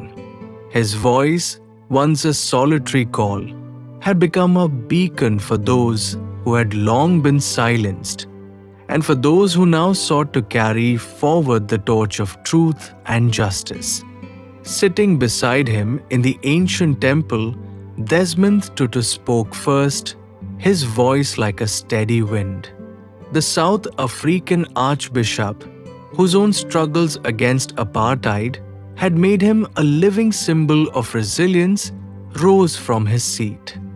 His presence was enough to command the room's attention. The Dalai Lama's return is not simply the return of one man. It is the return of 1,000 years of history, of spirit, of love. And it is for all of us, in every corner of this earth, to hold the flame of truth high.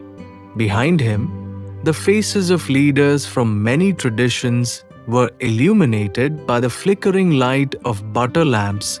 Buddhists, Hindus, Christians, Jews, and Muslims, representing the world's most ancient faiths, all gathered as one. Aung San Suu Kyi, now living in exile, added softly, "The struggle for freedom is never one of nations, but one of hearts. And Tibet, like all oppressed peoples, will rise not through the strength of arms, but through the force of truth." The Dalai Lama, serene as ever, looked over the assembly. His eyes held the depth of centuries. He waited for the moment of silence to settle before he spoke. "We are not here to fight against China. We are here to ensure that the soul of Tibet lives on, that the traditions we have safeguarded for generations are not swallowed whole by a regime that seeks to erase them. We are here to show the world that peace is not passive, that truth cannot be crushed by borders."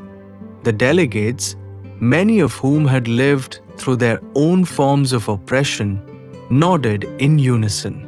They had come not as diplomats, but as witnesses to the importance of preserving cultures, of standing against those who sought to bury inconvenient histories. Nobel laureate Malala Yousafzai, her own life marked by an unyielding commitment to education and freedom, stood to address the room. At just 18 years old, she had already become a symbol of resistance, and her words carried the weight of her own survival. In the face of tyranny, we must not simply speak for ourselves. We must speak for the future generations who will walk upon the earth long after we are gone. The Dalai Lama's return is not a single act, but the beginning of a call to action for all who care about the dignity of the human spirit. From Mikhail Gorbachev, the former Soviet leader, came the quiet recognition of what was at stake. The Dalai Lama's return reminds us that no empire, no matter how powerful, can erase the essence of a people. We must rise to this challenge, not to clash, but to remember. Behind the temple, at the foot of the mountain, a few hundred Tibetan monks stood in prayer, their chants rising like the distant hum of wind through the peaks of the Himalayas. They had waited for years, their hopes silent but unwavering. They did not need speeches. They needed the world to understand that their culture, their very being, had a place in the world. The resolution was drafted and read aloud by a committee of thinkers and strategists from across the globe. The document was simple yet powerful. The Council of Wines calls for the immediate international recognition of the cultural autonomy of Tibet, a global boycott of Chinese government policies that undermine the rights of Tibetans, and the establishment of a commission for the protection of Tibetan language, religion, and culture. The room fell into silence as it was approved unanimously. Then, the Dalai Lama, his expression ever calm, stood once more. This is not an end, but a new beginning. Tibet has always been a part of the world, and now we have a responsibility, not to revenge, not to divide, but to heal, to help the world understand that what is sacred is never truly lost, but must be carried forward in love. The Council of Wines had achieved its goal. The flame of Tibet, long dimmed, now flickered brightly across the world. The momentous decision would set a precedent, not just for Tibet, but for every marginalized people whose history and culture had been threatened by the tides of power. The wind had shifted. Chapter 18. The ripple of light. The wind, now full of purpose, carried with it the echoes of a decision made not by any one nation, but by the collective will of the world. The Council of Wines had lit a spark that spread like wildfire, not through fire and blood, but through the quiet determination of people across continents, cultures, and faiths. It was a ripple of light born from Tibet that would touch every corner of the globe. The day following the Council's historic resolution, the United Nations General Assembly convened for an emergency session called at the behest of over 50 countries. The Dalai Lama's message, delivered from Lhasa by encrypted satellite transmission, was broadcast live to every nation on earth. He did not speak of conflict. He did not speak of revenge. He spoke of restoration, of Tibetan culture, language, and spirit. This is not a battle for land, he said softly, his voice reaching across the room. It is a struggle for dignity, and dignity cannot be suppressed. It rises from the human soul, from our deepest connections to each other and the world. The ripple begins slowly, then gains speed. Tibet, the birth of a movement back in Tibet, life had already begun to shift. The news of the Council's decision spread across the highlands through remote monasteries and hidden valleys.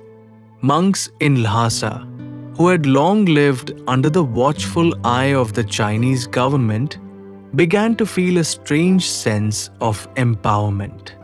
They could speak again, not only in whispers, but with the courage of truth. At the Sera monastery, which had been forced to turn many of its teachings into quiet acts of rebellion for decades, a group of monks organized the first public prayer gathering in years. They recited the Kal Chakra Tantra, a sacred text revered for its promise of peace and the understanding of time's flow. As the prayers filled the sky, Tibetan children who had grown up under the shadow of surveillance dared to join, carrying katas, the traditional white scarves with inscriptions that read, "The future is ours." It wasn't just the monks. Ordinary Tibetans, farmers, and nomads who had been subjugated under Chinese policies for generations suddenly found themselves in the middle of an awakening. They no longer had to live in fear of expressing their culture. They danced in the streets, offered prayers at sacred sites, and wore their traditional garments without the oppressive gaze of Beijing hovering over them. For the first time in decades, they could breathe freely. Global responses. The political landscape shifts. The ripple didn't just stop at Tibet's borders. Across the globe, nations began to weigh in, making the resolution of the Council of Wines impossible to ignore. Governments around the world took notice. In Washington, D.C., the U.S. Senate voted to officially recognize the Dalai Lama's right to return to Tibet and called for a comprehensive reassessment of Chinese human rights policies. European Union states, while careful to maintain diplomatic ties, imposed limited trade sanctions on China in protest of the continued repression of Tibetan culture. But it was in the hearts of the people where the true power lay. Protests erupted in Hong Kong, Taiwan, and Seoul. The people of these regions, who had long witnessed China's iron grip over Tibet, now took up the call, not for revolution, but for recognition of a shared humanity. The banners they carried read, "One people, one truth." The spirit of Tibet had woven itself into their own struggles for freedom, for identity, and for peace. In India, where the Dalai Lama had lived in exile for decades, the government took a bold step, offering a proposal for a Tibetan self-governing region where Tibetans could manage their own cultural and religious affairs independently from Beijing. It was a proposal designed not to antagonize China, but to put forward an example of what true self-determination could look like in the modern world. The media, once stifled by censorship, now broadcast the message far and wide. Documentaries, podcasts, and articles began to paint the true picture of Tibetan culture, its deep spirituality, and its struggle for survival. The world began to understand that Tibet was not just a geopolitical issue, it was a matter of humanity. Inside Beijing, the turning point in Beijing, however, the atmosphere was different. The government had initially tried to ignore the international response, relying on its economic power and military might to maintain its control over Tibet. But the ripple was too strong. Protests within China, though small, began to rise. Artists, once silenced, released anonymous works depicting the Dalai Lama's peaceful return to Tibet. Intellectuals in universities circulated underground pamphlets calling for autonomy for Tibet. The Chinese Communist Party sensing the growing discontent, became more defensive. The official narrative was increasingly at odds with the spirit of the times. No longer could the government claim to represent the will of the people when so many voices within China were questioning its authority. President Wei Zhen, whose leadership had once seemed unassailable, now faced unprecedented internal pressure.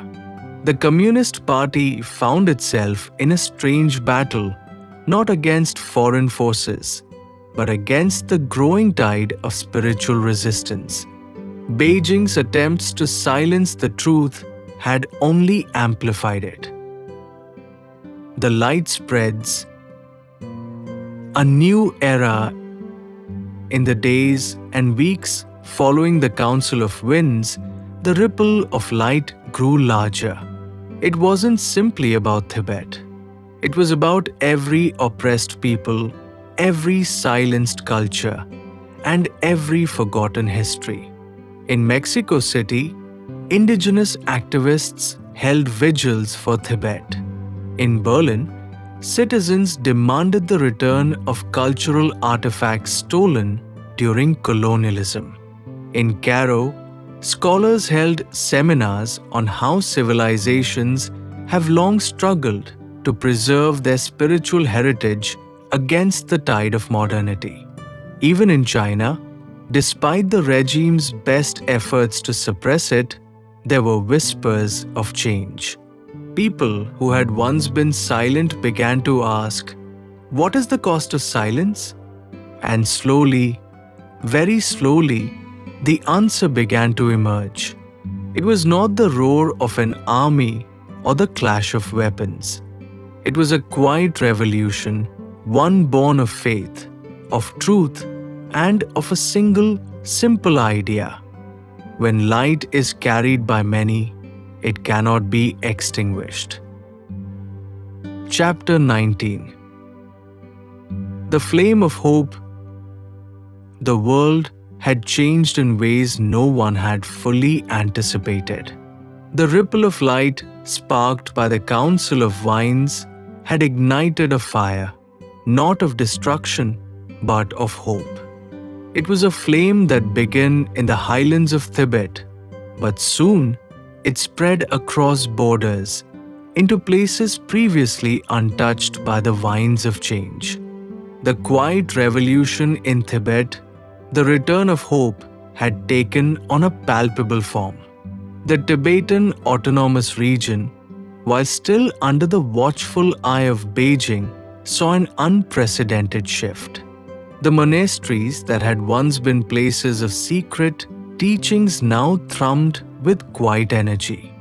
Monks from all corners of the earth began to visit, carrying with them not just prayers, but a message: Tibet's struggle is the world's struggle.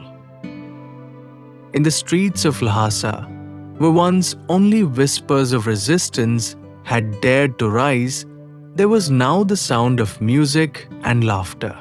Children who had been forced to study in Chinese now attended schools that taught in Tibetan once again. Teachers returned to the old ways of passing knowledge, not just the scriptures, but the ancient stories of their people. The Dalai Lama's message of peace, though still deeply spiritual, had taken on a more practical tone.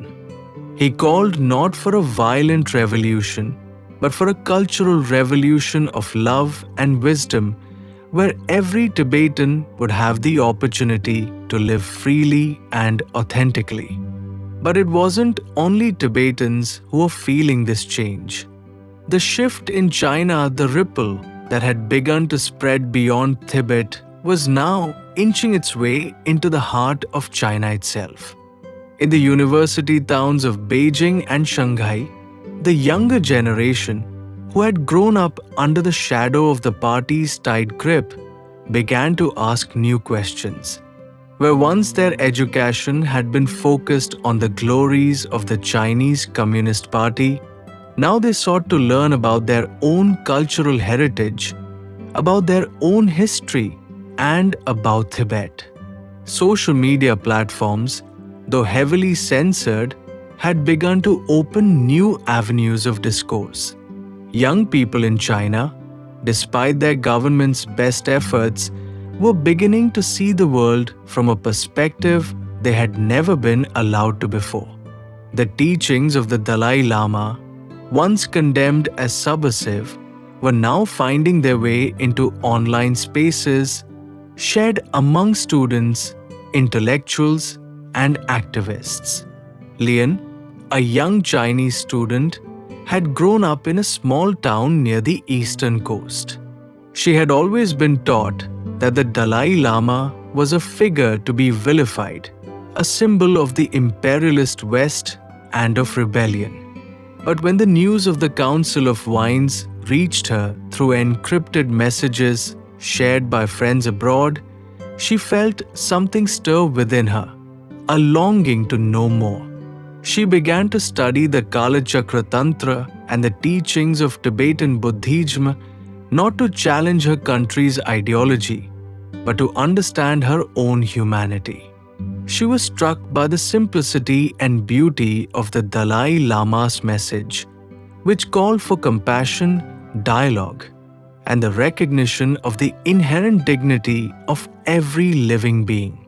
One evening, in a small apartment in Shanghai, Lian sat with a group of friends, the glow of the city skyline casting shadows on their faces. They spoke in hushed voices, careful of the walls, of the ever-present surveillance. But they spoke nonetheless. The topic was Tibet, and the conversation soon turned to the question that had begun to plague their minds: why must Tibet be silenced? Why must its people be erased? Lian's words were simple, yet powerful. Perhaps the Dalai Lama is not our enemy.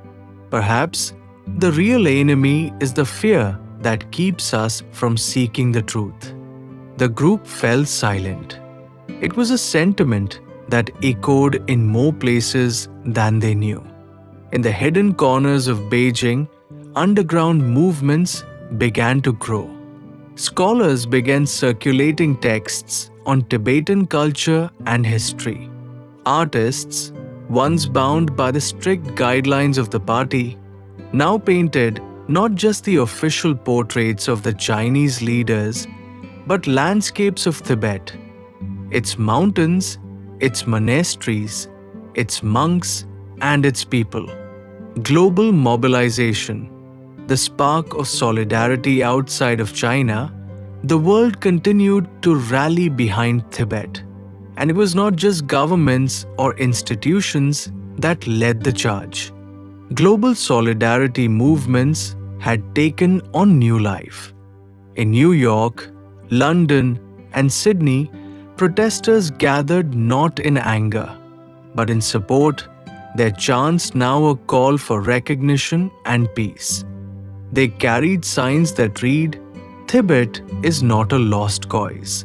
In Paris, a massive art exhibition dedicated to Tibetan culture was held in the heart of the city, showcasing the beauty and depth of Tibetan art and spirituality.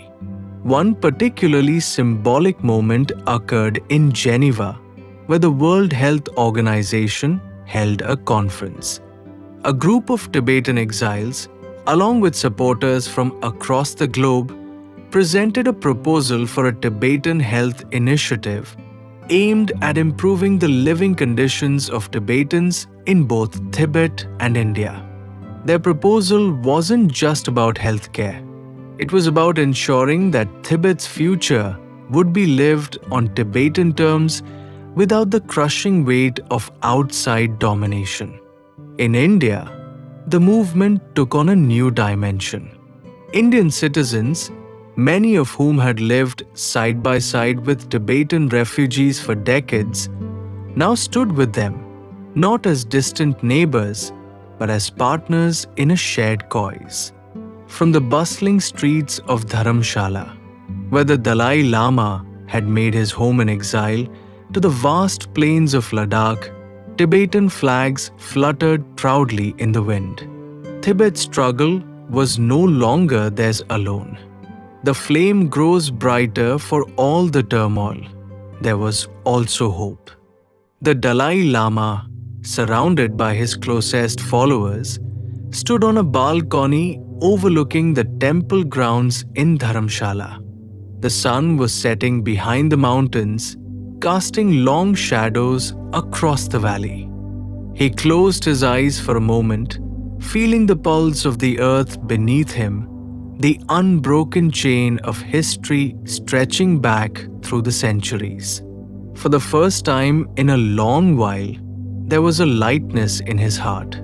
Hope, he whispered, is not a distant dream. It is the very air we breathe. It is the flame that burns in the hearts of those who refuse to give up, no matter how long the night.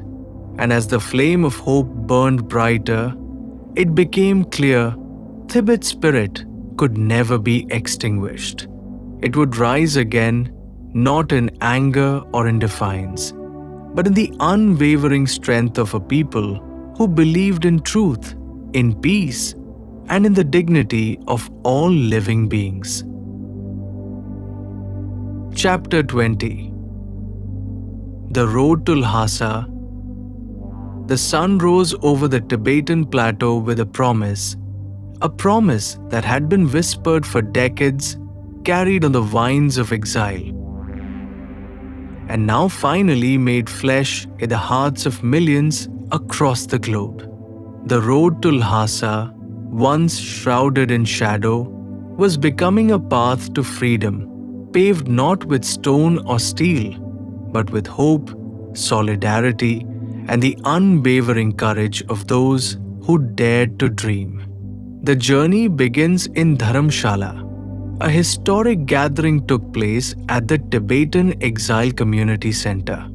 It was here that a small group of Tibetan leaders, global activists, and diplomats came together to discuss an unprecedented plan, a peaceful caravan to Lhasa. The caravan, made up of Tibetan exiles, international supporters, and even Chinese sympathizers, would travel the ancient route that once connected Tibet to India, eventually reaching the heart of Lhasa. It wasn't a military force. It wasn't an invasion. It was a peaceful procession, a symbolic journey that represented the will of the people to return home, to reclaim their cultural heritage, and to stand together in the face of a regime that had long denied them their freedom. Tonzin, a young Tibetan activist who had grown up in Dharamshala, stood at the front of the gathering. He was one of the key organizers of the caravan, having spent months coordinating with global allies and working tirelessly to ensure the journey would be peaceful yet powerful. He looked out over the assembled crowd, his heart swelling with both pride and anxiety. This was more than a mere march. It was the culmination of years of struggle, a visual declaration that Tibet would no longer be silenced. "We will walk together," Tonzin spoke, his voice ringing through the crowd. Not as exiles, not as foreigners, but as Tibetans, as one people, united in spirit and in purpose. "Our path will be long, but it will lead us home." The crowd cheered, their faces lit with hope and determination. This was not just about the destination, it was about the journey itself. Crossing borders, the caravan set off under a clear sky, the first step of many. Lhasa, once an unreachable dream, was now within grasp. As they crossed the border from India into Tibet, the caravan's arrival was met with a quiet but intense reception. The Chinese government, wary of the caravan's symbolism, had deployed military forces along the borders, but there was no violent confrontation. The world was watching, and both sides knew the consequences of any bloodshed. Instead, the Chinese authorities issued a stark warning: do not approach Lhasa. They wanted to avoid the spectacle of a foreign-backed invasion, and yet they knew this peaceful procession was already a victory in itself. The caravan, however, did not stop. At Nathula, where the narrow pass between India and Tibet wound through the snow-capped Himalayas, Tenzin and his companions stood for a moment, gazing toward the distant mountains. The air was thin here, and the landscape was harsh, but the spirit was unbreakable. In the distance, a large contingent of Tibetan exiles gathered at the base of the pass. Word had spread across the plateau, and Lhasa's exiled children were already on their way. There would be no turning back. "This is our land," Tenzin said softly, his voice carrying in the wind. "This is our future." As the caravan began to move again, the world watched. From the highest peaks of the Himalayas to the vast deserts of Central Asia, news of the caravan spread like wildfire. The United Nations issued statements of support. The European Union announced that they would send observers to ensure the safety of those involved. International media outlets captured the moment in vivid detail, broadcasting live images of the peaceful procession to homes across the world. It wasn't just Tibetans who were marching toward Lhasa, it was humanity. The world had come to understand that this wasn't about one small, isolated region. It was about the human right to live freely, to preserve one's culture, and to choose one's destiny. The spirit of Lhasa. By the time the caravan reached the Tibetan capital, the pressure on the Chinese government was mounting.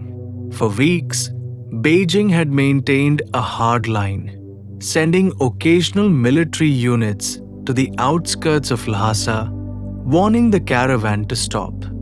But the world's attention was on them, and any military action would have provoked a global backlash. In Lhasa, the streets were filled with a strange, new energy.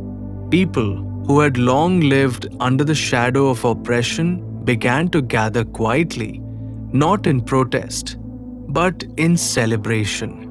Tibetans from across the world, those who had fled to Nepal, India, and beyond, were returning to their spiritual home.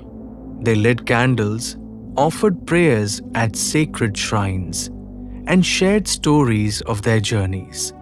Lobsang, a former monk who had fled Tibet as a young man, had returned to Lhasa with the caravan.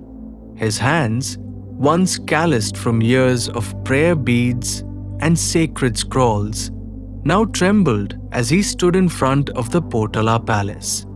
The Potala, which had long been a symbol of Tibet's cultural and religious strength, stood as a silent witness to the transformation taking place. There was a time when this palace felt distant, Lobsang said, his eyes filled with tears. But now it feels like it belongs to us again. The Potala was not just a building, it was a symbol of what had been lost and what was being regained. It was the heart of Tibet's soul, its history, and its future. Beijing's dilemma. Back in Beijing, the leadership faced a critical decision. The caravan had entered the outskirts of Lhasa, and the world had taken notice. The Chinese government could no longer maintain its stance of defiance without risking a broader uprising. The international community, led by a coalition of Tibetan exiles and global activists, was demanding human rights reforms, as well as a formal declaration of Tibetan autonomy. President Wei convened an emergency meeting with his advisors. The prospect of military intervention had become untenable, but conceding to the demands of the caravan and the world would represent a blow to the Chinese Communist Party's authority. Wei's advisors spoke in sharp tones, but the president was quiet, as if he too were grappling with a decision he had long avoided. "Do we fight a war?" he asked, "or do we make history?" The answer was clear. For China, the time had come to negotiate. A new dawn as the caravan neared the final gates of Lhasa. A delegation from Beijing arrived in secret. The negotiations were tense but respectful. The Tibetan leaders, led by Tenzin, insisted on peaceful autonomy, not independence, but the freedom to live and practice their faith as they had for centuries. The process was slow, but the very fact that dialogue had begun marked a turning point. Tenzin, standing at the gates of Lhasa, turned toward the rising sun. "The road to Lhasa is no longer just a path through the mountains," he said, his voice filled with emotion. "It is a road to our future." And the flame of hope, once a flicker in the hearts of a few, now burned brightly across Tibet and the world. Chapter 21. The path forward. The gates of Lhasa had opened, not through force, but through the quiet power of determination and unity. The peaceful caravan, a symbol of collective will, had reached its destination, but the journey was far from over. Now, in the heart of Tibet, the world watched as Tibet's future was shaped by delicate negotiations, the hopes of millions hanging in the balance. The negotiations begin inside the historic Norbulinka Palace, where Tibetan leaders had once met with their spiritual leader, the Dalai Lama. A new round of talks began. Tenzin, along with other key figures in the Tibetan community, sat at a long table, flanked by international diplomats and representatives from Beijing. The Chinese delegation was led by senior government official Zhao Hui, who had been assigned the delicate task of managing the Tibetan issue. He was known for his pragmatism, but also for his firm stance on China's sovereignty over Tibet. Still, there was a new tension in his demeanor, a sense that the wind had shifted in ways even he couldn't control. "This is a historic moment," Zhao began, his voice calm but firm. "But we must not lose sight of the greater national interest of the People's Republic of China." Tenzin, his hands folded in front of him, did not flinch. He had seen the words of Chinese officials twisted in the past, but this time he was prepared. "We do not seek to take anything from you," Tenzin replied, his voice measured. "We seek only to preserve the dignity of our people and to ensure that Tibet's rich culture and spiritual heritage are not erased. We seek autonomy, not independence." The delegation from the United Nations, seated nearby, watched closely. They had facilitated the process but had no power to dictate the terms. Their role was clear: ensure that any agreement reached respected the principles of human rights and self-determination. For days, the discussions continued, each side offering terms, counteroffers, and compromises. The Chinese insisted on maintaining control over Tibet's infrastructure and military, but Tibet's leaders demanded more independence over cultural matters, religious practices, and political representation. At times, the talks seemed to stall, But Tenzin never wavered. He understood the stakes. Every word, every concession, every offer was a step toward a future that could either free Tibet or bind it to a future of silence. He had come to realize that Tibet's road to freedom was not a straight path. It was a winding road that demanded patience and strength. The voice of the people outside the palace. The streets of Lhasa were a mixture of cautious optimism and simmering tension. Tibetan flags flew alongside international ones, and the sound of prayers echoed from monasteries, while the bustling market streets held an air of defiance. Lobsang, the former monk, had returned to Tibet with the caravan, his heart full of hope but weighed down by the gravity of what lay ahead. Standing at the Jokhang temple, Lobsang gazed up at the golden Buddha, seeking guidance in the silence. The flame of hope burns bright, he murmured to himself. But will it be enough to sustain us in the dark days ahead? As the days passed, more Tibetans, both inside Tibet and in exile, began to voice their support for the negotiations. Petitions were sent to the UN asking for their involvement in overseeing the terms of any final agreement. Global activists also rallied, ensuring that the world's gaze remained fixed on Tibet. But it was the voices from within Tibet that proved most powerful. Young Tibetans who had never known a free Tibet took to social media to demand that their voices be heard. They spoke not only of their cultural heritage, but also of their right to self-determination, a right that, for so long, had been denied to them.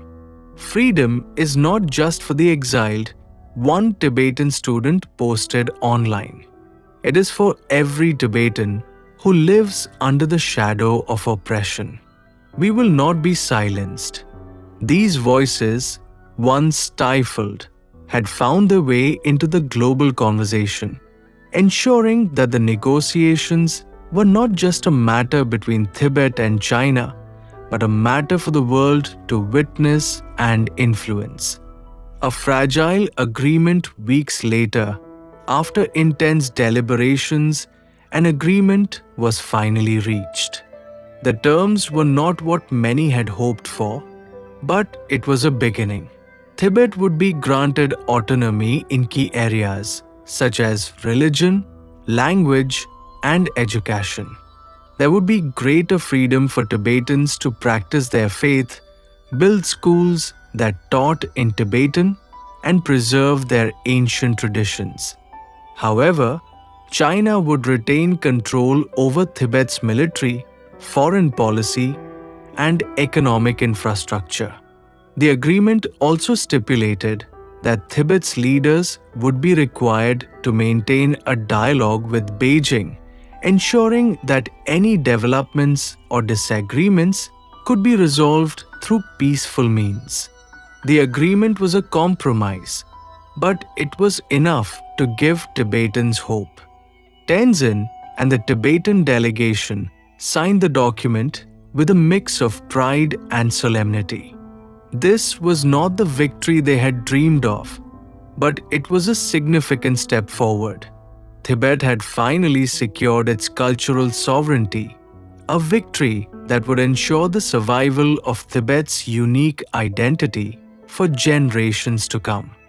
The world response to the signing of the agreement was met with worldwide acclaim. Governments across the world hailed the breakthrough as a triumph of peaceful diplomacy and a model for resolving complex international conflicts. The United Nations issued a statement recognizing Tibet's right to self-determination, while global human rights organizations praised the agreement as a significant advancement in the protection of cultural heritage.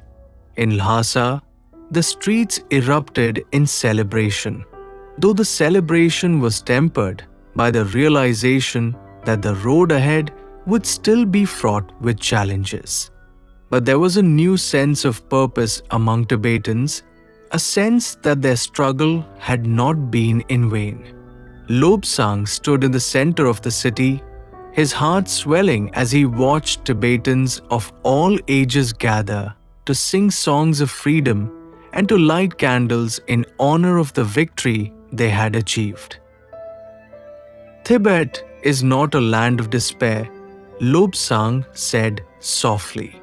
It is a land of resilience, and today we have taken one step closer to reclaiming our future. A new beginning. As the delegation left Norbulinka Palace, Tenzin paused for a moment, taking in the sight of Lhasa. The Potala Palace stood in the distance, bathed in the glow of the setting sun. There was a sense of finality in the air, but also a deep sense of renewal. The future of Tibet was no longer uncertain. It had begun a new chapter, one written not in bloodshed and loss, but in dialogue and hope. The road forward would be long, but the flame of hope, once kindled, could not be extinguished. And for the first time in decades, Tibet had a future to call its own. Chapter 22. The Legacy of Lhasa. The peace agreement had been signed, but the true test of its strength had just begun. Tibet, once a land of subjugation and silent resistance, was now tasked with rebuilding, redefining its identity, and crafting a future that honored both its ancient traditions and the realities of a world that had shifted beneath its feet. A time of reflection. In the months that followed, Lhasa became a hub of transformation.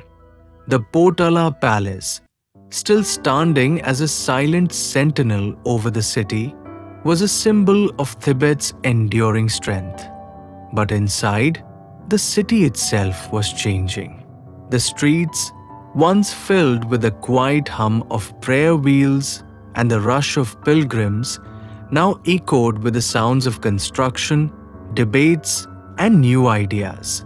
The Tibetan government in exile, once a fractured body of voices scattered across the world, had now become a unifying force working alongside the newly empowered Tibetan leaders within Tibet. The central theme of their agenda was not rebellion, but renewal. Tibet's future depended on creating a delicate balance between preserving its sacred heritage and forging new paths in a modern world. Tenzin, now a leader among leaders, stood at the edge of the Jokhang temple, watching the flow of people as they entered and exited.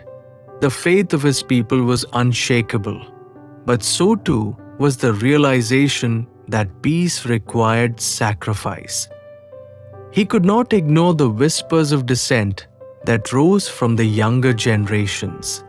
Many were disillusioned with the slow pace of change and the compromises made during the peace negotiations.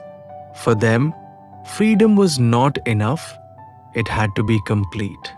There is more work to be done, Tenzin thought to himself, his gaze drifting to the mountain peaks that circled the city.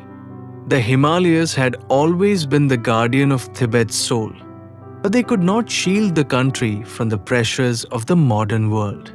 The challenges ahead. The first major challenge came in the form of economic development. Under the terms of the peace agreement, Tibet would be granted the ability to oversee its own economic initiatives. But China would maintain control over Tibet's critical infrastructure and natural resources.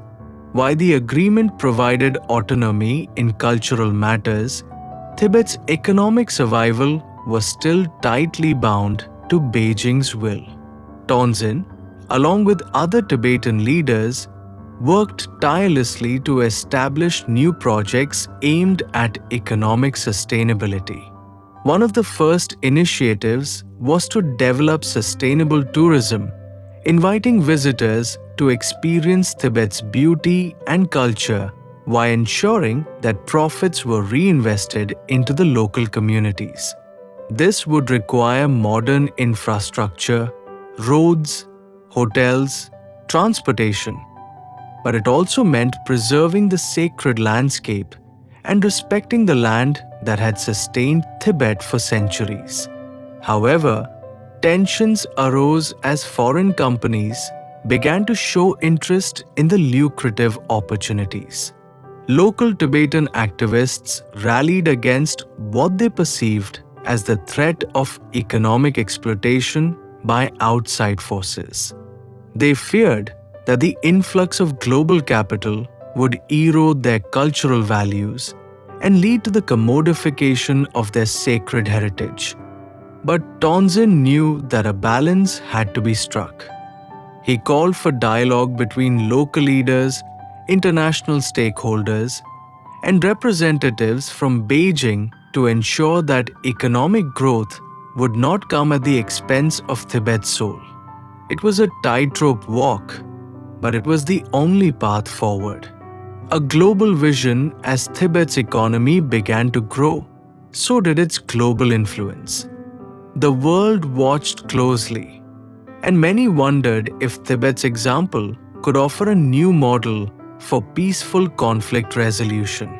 Lobsang, who had once been a humble monk, was now an influential voice on the world stage.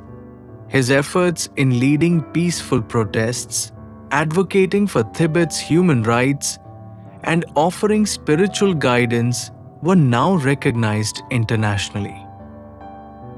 Lobsang traveled to various countries, from Europe to North America, to speak about Tibet's journey and its future.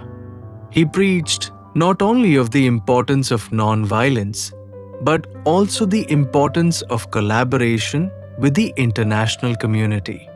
He spoke of how Tibet, once a symbol of oppression, could now serve as an example of resilience, patience, and reconciliation.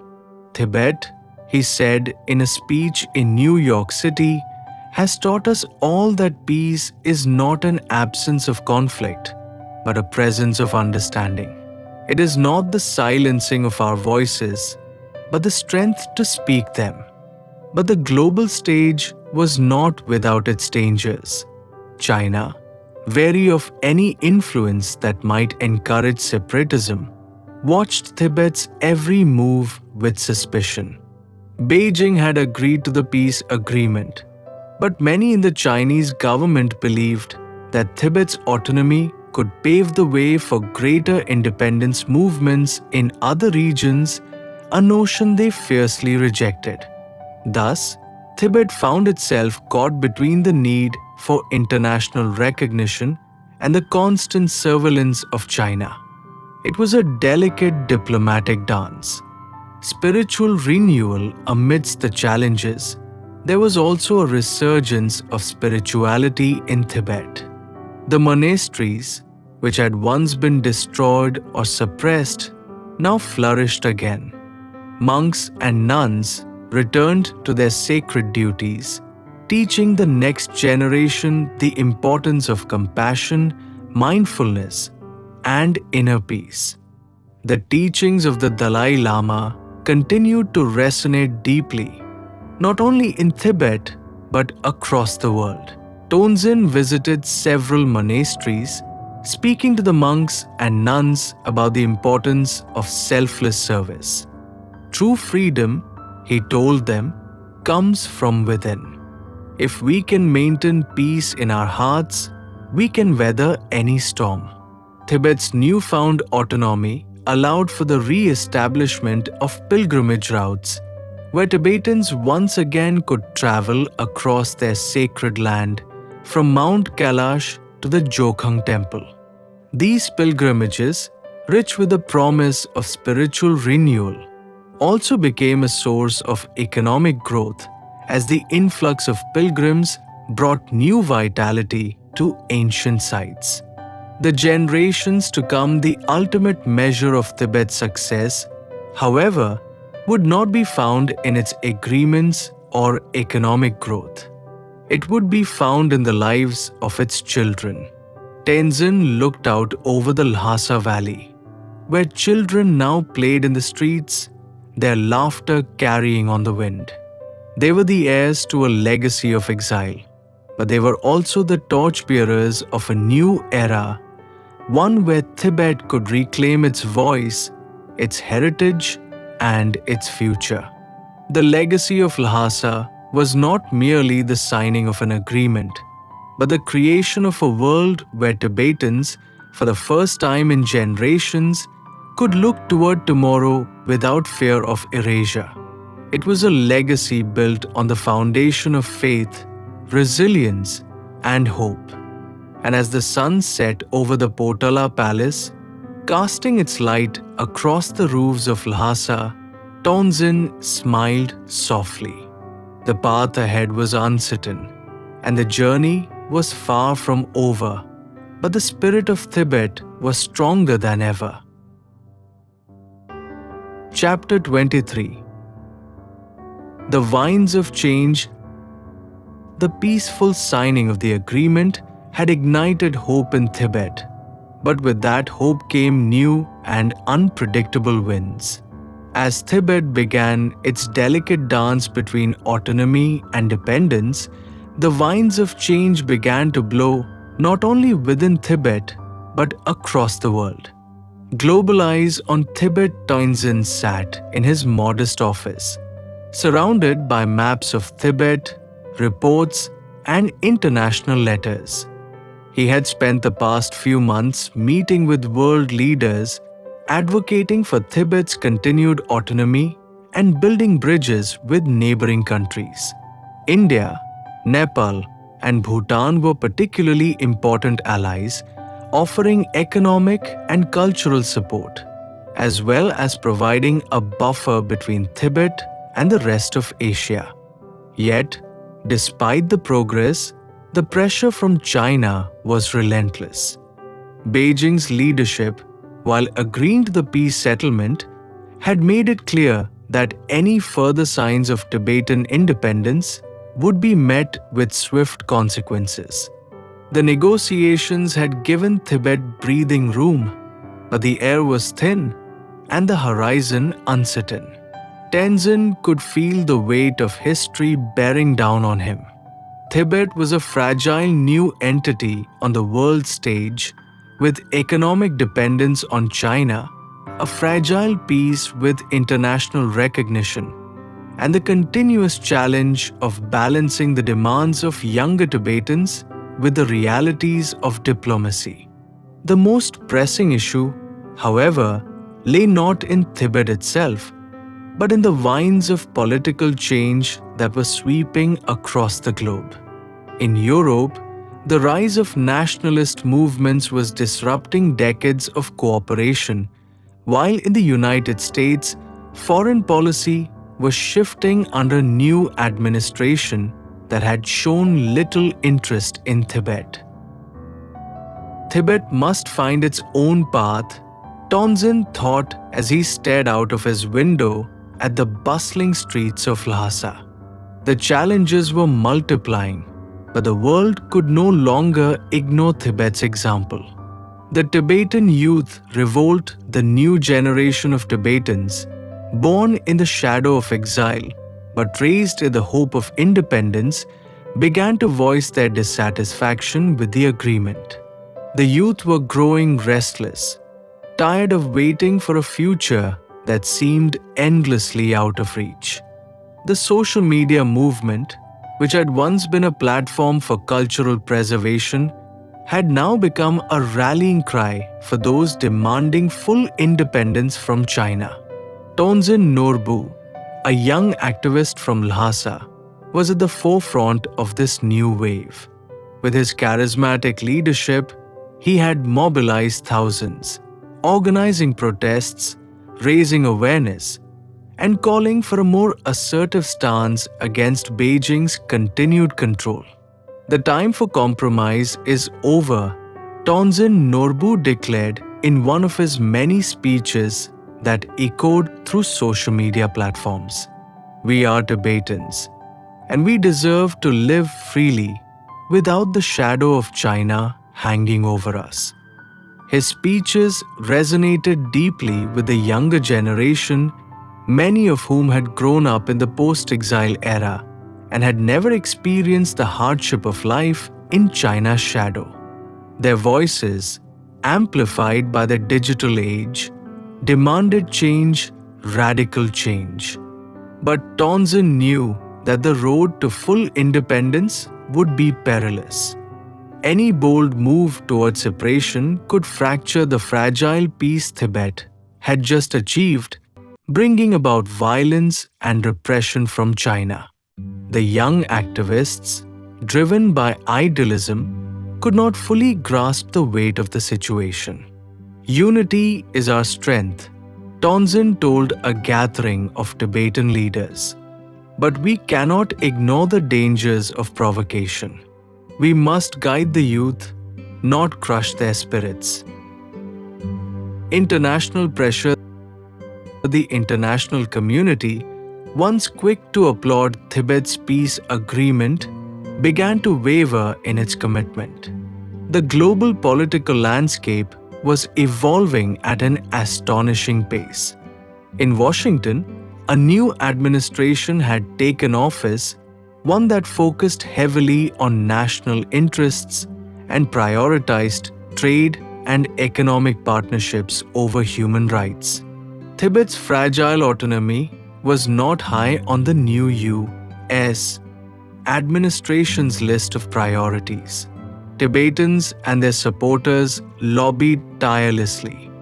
But it became clear that the winds of change were not blowing in Tibet's favor.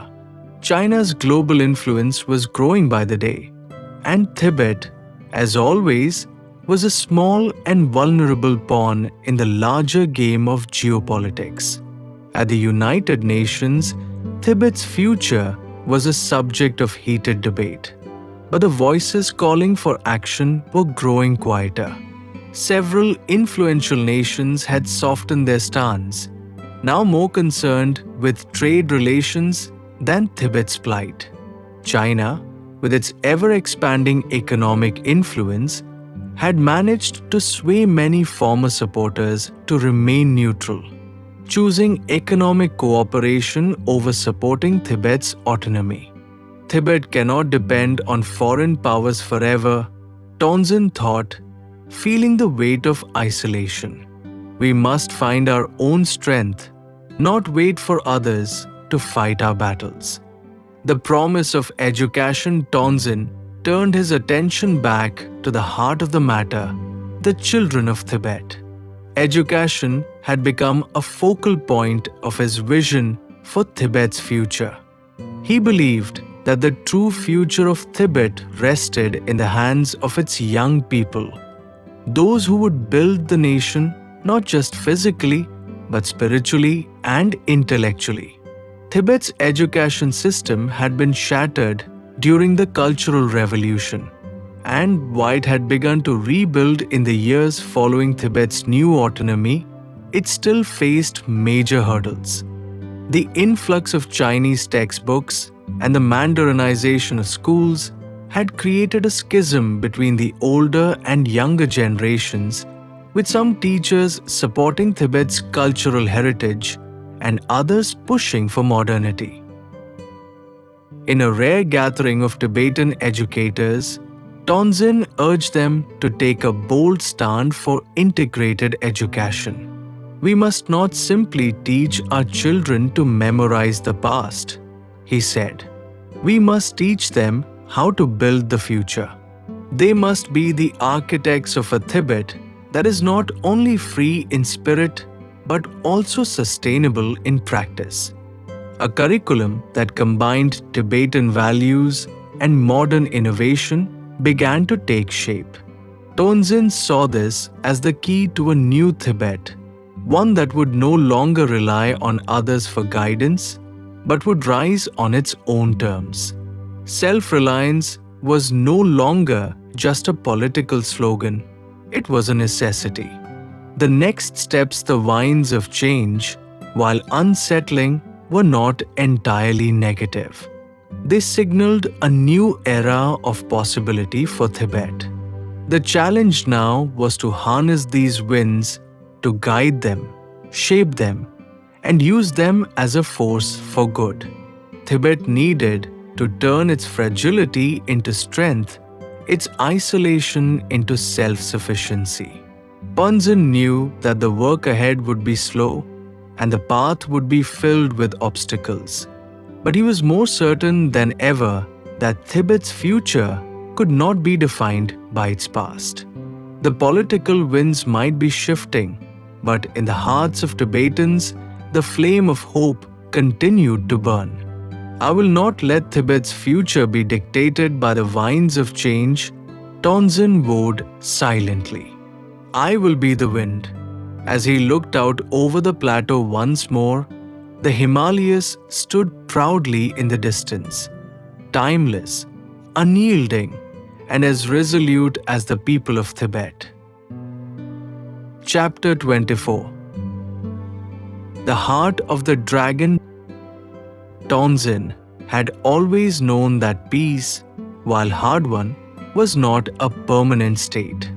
The balance that Tibet had achieved was delicate, and every decision, every move in the political landscape held the potential to tip it one way or the other. And now, as he stood before a crowd of gathered Tibetan leaders and elders, the greatest test of his leadership had arrived. A challenge not just from without, but from within. A dark horizon. The Chinese government had long promised to honor the peace agreement, but a wind had shifted once more. Beijing, increasingly wary of Tibet's growing sense of autonomy, had begun to apply pressure through more covert means. Economic sanctions, diplomatic isolation, and subtle military threats were beginning to overshadow Tibet's hard-earned stability. What troubled Tenzin the most, however, was the sudden and unexpected news that China had initiated a series of military drills near the Tibetan border. On the surface, the drills were said to be routine, part of a broader set of exercises across the region. But for Tibetans, the timing was a clear signal. It was a warning. In response, Tibet had held its own series of defensive maneuvers along the border, but the threat of escalation was palpable. The international community watched closely, yet no one seemed willing to intervene decisively. The world was too preoccupied with its own concerns. The flames of tension were being stoked, and it seemed that only a single spark was needed to ignite a new conflict. For Tenzin, this was more than just a political crisis. It was a spiritual one. The path he had walked for so many years was based on the principle of non-violence. He had always believed that the only way to truly win was to remain steadfast in the face of aggression, to extend the hand of peace even when faced with the fist of violence. But now, that belief was being tested to its core. The dragon's heart, the figure that loomed most prominently in Tenzin's mind, was General W. Qiang, the Chinese military leader in charge of the exercises. General W. had long been an advocate for a more assertive stance toward Tibet. Though he had never been publicly vocal about his views, the military drills and the growing presence of Chinese forces along the border pointed to his deep influence in shaping China's policy toward Tibet. W's rise within the Chinese military establishment had been meteoric, and his actions suggested that he believed the time for compromise was over. Some in Tibet feared that he might be preparing for a more direct military confrontation one that could easily spiral into a full-scale war. The more Tenzin thought about General W, the more he realized that the man was not just a military figure. He was the heart of the dragon, symbolizing China's unyielding desire to maintain its control over Tibet. To challenge W to face China's power was to challenge the very heart of a machine built on power, fear, and domination. But Tenzin knew he had no choice. Tibet's future depended on it. The Council of Elders the following day, Tenzin called for a special session of the Council of Elders, a group of wise Tibetans that had long advised the spiritual and political leaders of the nation. Among them was Lobsang, the former monk turned international figure, and Dorje, an elder who had lived through Tibet's darkest days.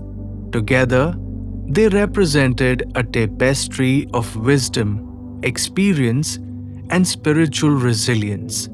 The heart of the dragon beats loudly, and its claws are tightening around us. Tenzin began. His voice was steady but carried a weight of sorrow. We must confront this reality, but with the mind of a monk and the strength of a lion. Lobsang nodded. The question, my brother, is not whether we are prepared for confrontation, but how we define our victory. We cannot lose sight of the principles that have carried us this far. Tibet cannot afford to be drawn into the trap of violence. Non-violence must remain our weapon. Dorje, who had witnessed the pain of Tibet's military occupation, spoke up. Tenzin is right. We know the price of war. It is suffering that lingers for generations. But we cannot let China's arrogance push us into the shadows again. We must find a way to make the world see us as we are, a free people, not a pawn in a game of geopolitics. The discussion turned towards strategy. Diplomatic measures were debated, and the question of Tibet's military readiness came into sharp focus. Could Tibet defend itself if China decided to act decisively? While Tibet had long relied on non-violent resistance, the reality was that Tibet's military capacity was still limited. Do we call on our allies for help? Lobsang asked. We have support from India, Nepal, Bhutan, and others. But even if the world supports us in principle, will they stand with us in action? The question was one that weighed heavily on Tenzin's heart. Tibet could not afford to be alone in this. But who could be trusted? Perhaps we do not need military might, but we must prepare for all possibilities.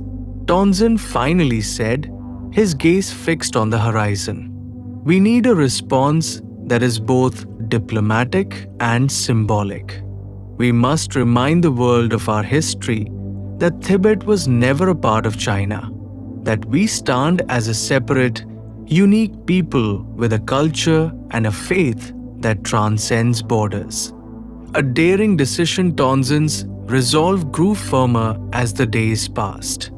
He called for a bold move, a declaration that Tibet would not bow to external pressures, whether from Beijing or anyone else. He would request the international community to recognize Tibet's sovereignty in a symbolic, non-binding vote at the United Nations, an act that would at least bring the matter to global attention. The United States, which had previously wavered, now seemed receptive to such an initiative. But it would take time to rally the necessary support from Europe, India, and other countries that had long supported Tibet's autonomy. Meanwhile, on the border, the Chinese military was making its own preparations.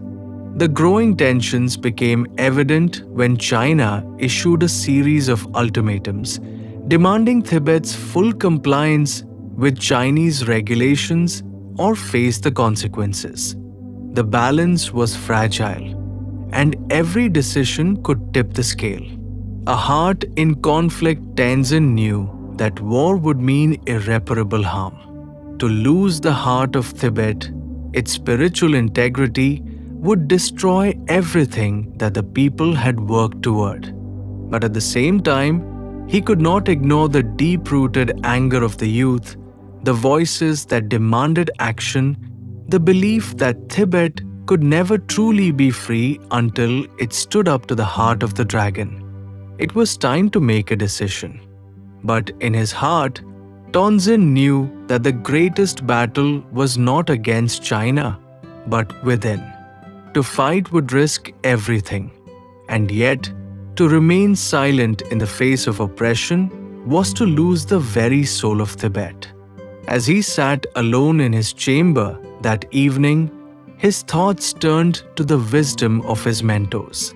The greatest battles are fought within, he remembered them saying. And sometimes, the hardest decision is the one that asks us to walk into the storm without knowing whether we will emerge whole or broken. Tenzin took a deep breath. The heart of the dragon was powerful, but he had his own strength.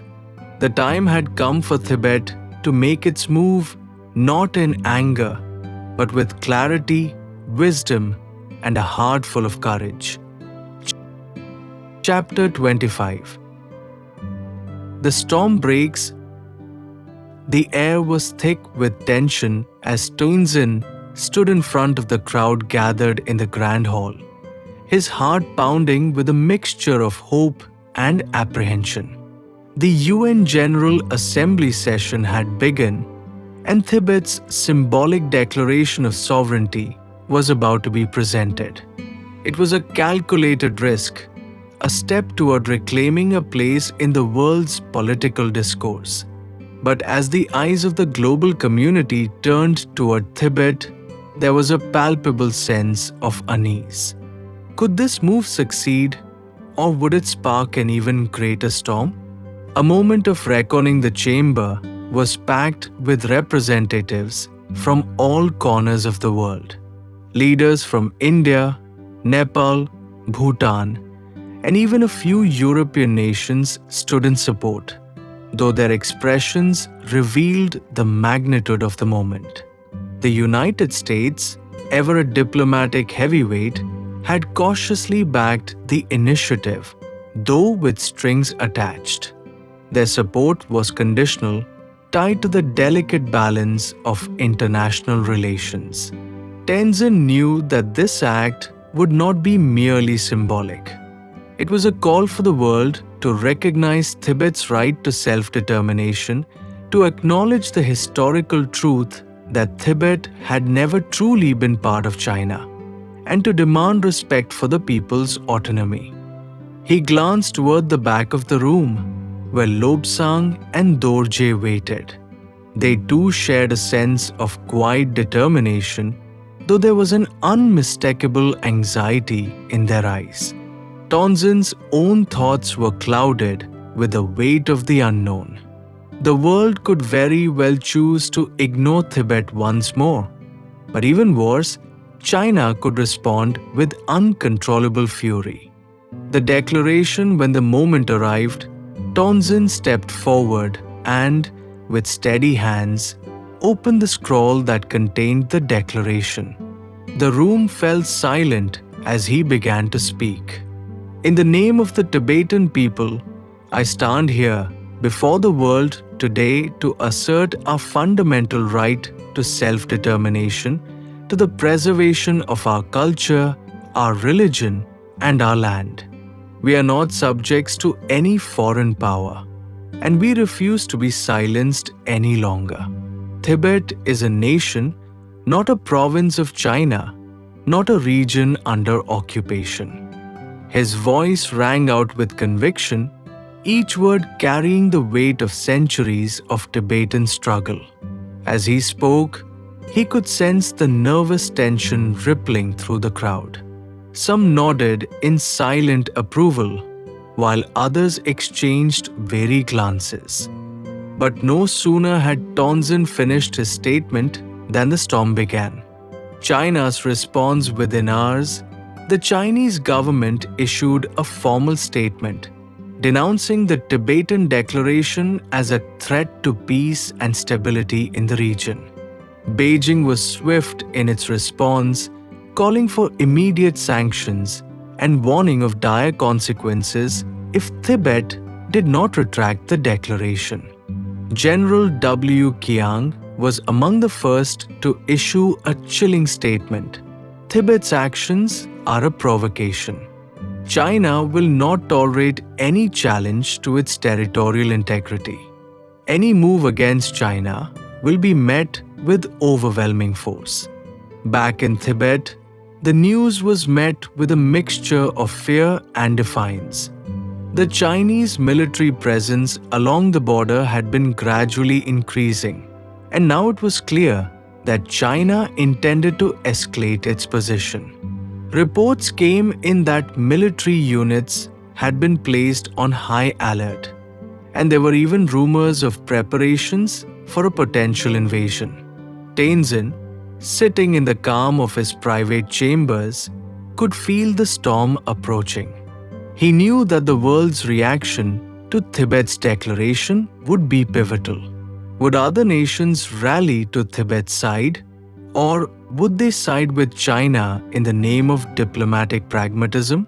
The global reaction, the response from the international community, was as divided as Tenzin had feared. Some countries condemned Tibet's action, emphasizing the importance of regional stability and trade relations with China. They called on Tibet to reconsider its stance, urging for negotiations rather than confrontation. But there were also voices of support. India, long a silent ally of Tibet, issued a strong statement backing Tibet's right to sovereignty despite the potential consequences. In Europe, some leaders echoed these sentiments, praising Tibet's courage and calling on China to respect international norms. Yet, in the face of this, most nations held back, reluctant to take any action that might provoke Beijing. Behind the scenes, there was a growing sense of unease in Beijing. Chinese officials scrambled to maintain control over the situation, launching a diplomatic offensive to sway other nations. They promised economic incentives and trade deals, leveraging their influence to secure the silence of global leaders. The military threat, as China's diplomatic pressure mounted, so did the military threat. Reports emerged that China had begun moving troops closer to the Tibetan border, and satellite images showed the construction of new military outposts. The sight of tanks rolling across the Himalayan foothills sent a chill down the spine of every Tibetan. Tenzin convened an urgent meeting with his inner circle. The decision was no longer just about diplomacy. It was now about survival. We cannot stand by while China makes its move, Lobsang said gravely. We must prepare. We need to fortify our defenses and make it clear that we will not be bullied. Dorje, his voice heavy with concern, added, "But we cannot abandon our principles. Our message is clear. We will not fight out of anger. We will only defend ourselves." Tenzin stood quietly, absorbing their words. The weight of the situation was greater than ever before. War was an option, but it was a dangerous one. To fight would be to risk everything, to lose their spiritual heart, their identity, and their future. But to back down, to surrender their sovereignty, would be to betray everything they had fought for. Tenzin spoke at last, his voice calm yet filled with resolve. We will not seek conflict, but we will stand firm. We will call on the world to support us. And if necessary, we will defend our right to exist, to live freely. We will face this storm with courage, as we have always done. The storm breaks as the days passed. The situation on the border grew more dire. Tibetan forces, though small, began to fortify key strategic locations near Lhasa and other important sites. Civil defense units were organized, and preparations for potential civilian evacuations began. Tenzin knew that the coming days would be filled with uncertainty. The world's eyes were upon Tibet, and it was unclear whether Tibet's spiritual resistance could hold against the crushing weight of China's military and diplomatic power. But in his heart, Tenzin believed that Tibet's struggle was more than just a political one. It was a fight for freedom, for human dignity, and for the soul of the Tibetan people. The storm was breaking, and Tibet would stand as a beacon for all those who sought to preserve their identity against the tides of oppression. He closed his eyes for a moment, praying silently. The winds of change were sweeping across the mountains. Whether Tibet would be swept away by the storm, or whether it would stand tall in the face of adversity, remained to be seen. Chapter 26. The burning of the lotus. The first signs of military escalation were subtle, a mere whisper on the winds. But within days, the world would know that the storm was no longer a distant rumble. It had arrived in full force. As the rising tension between Tibet and China reached its boiling point, the Tibetan people stood at a precipice. The question was no longer one of diplomacy or political maneuvering. The question was one of survival. The flashpoint the morning was cold and crisp, the usual stillness of the mountains broken only by the rhythmic hum of Tibetan prayer wheels. But today, something felt different. A convoy of military trucks, escorted by Chinese armed forces, was seen making its way toward the Tibetan border, cutting through the remote passes. By the time the sun had fully risen, reports had already reached Lhasa. Chinese troops had crossed the border into Tibetan territory. Tenzin's heart sunk as he read the initial reports. The unthinkable was happening. It was no longer a diplomatic standoff. China was making its move a full-scale invasion, or at the very least, an occupation of strategic locations. The Tibetan leaders convened immediately. Tenzin, Lobsang, and Dorje were joined by members of the Tibetan government in exile and military strategists. The air was thick with urgency. "We have no choice," Lobsang said, his voice filled with the weight of the moment. "If we allow them to advance further, we risk losing Lhasa and everything we stand for. We must engage." Tenzin nodded solemnly, but a deep sorrow etched into his expression. "We must not let anger guide us," he said. "This is not a war we sought, but one thrust upon us. Our defense must be more than just military might. It must be a stand for our identity." But the reality was undeniable. China's military might was overwhelming. The Chinese People's Liberation Army, PLA, was well-equipped, battle-hardened, and vast in number. Tibet, on the other hand, was poorly armed, its forces outmatched and outnumbered. Still, the Tibetan resistance was determined. It was not the size of the army that mattered, but the size of the spirit. The burning of the lotus in the weeks following the invasion, the Tibetan resistance made its presence known. Guerrilla tactics were employed to slow down the Chinese advance, with ambushes in narrow mountain passes and surprise raids on supply lines.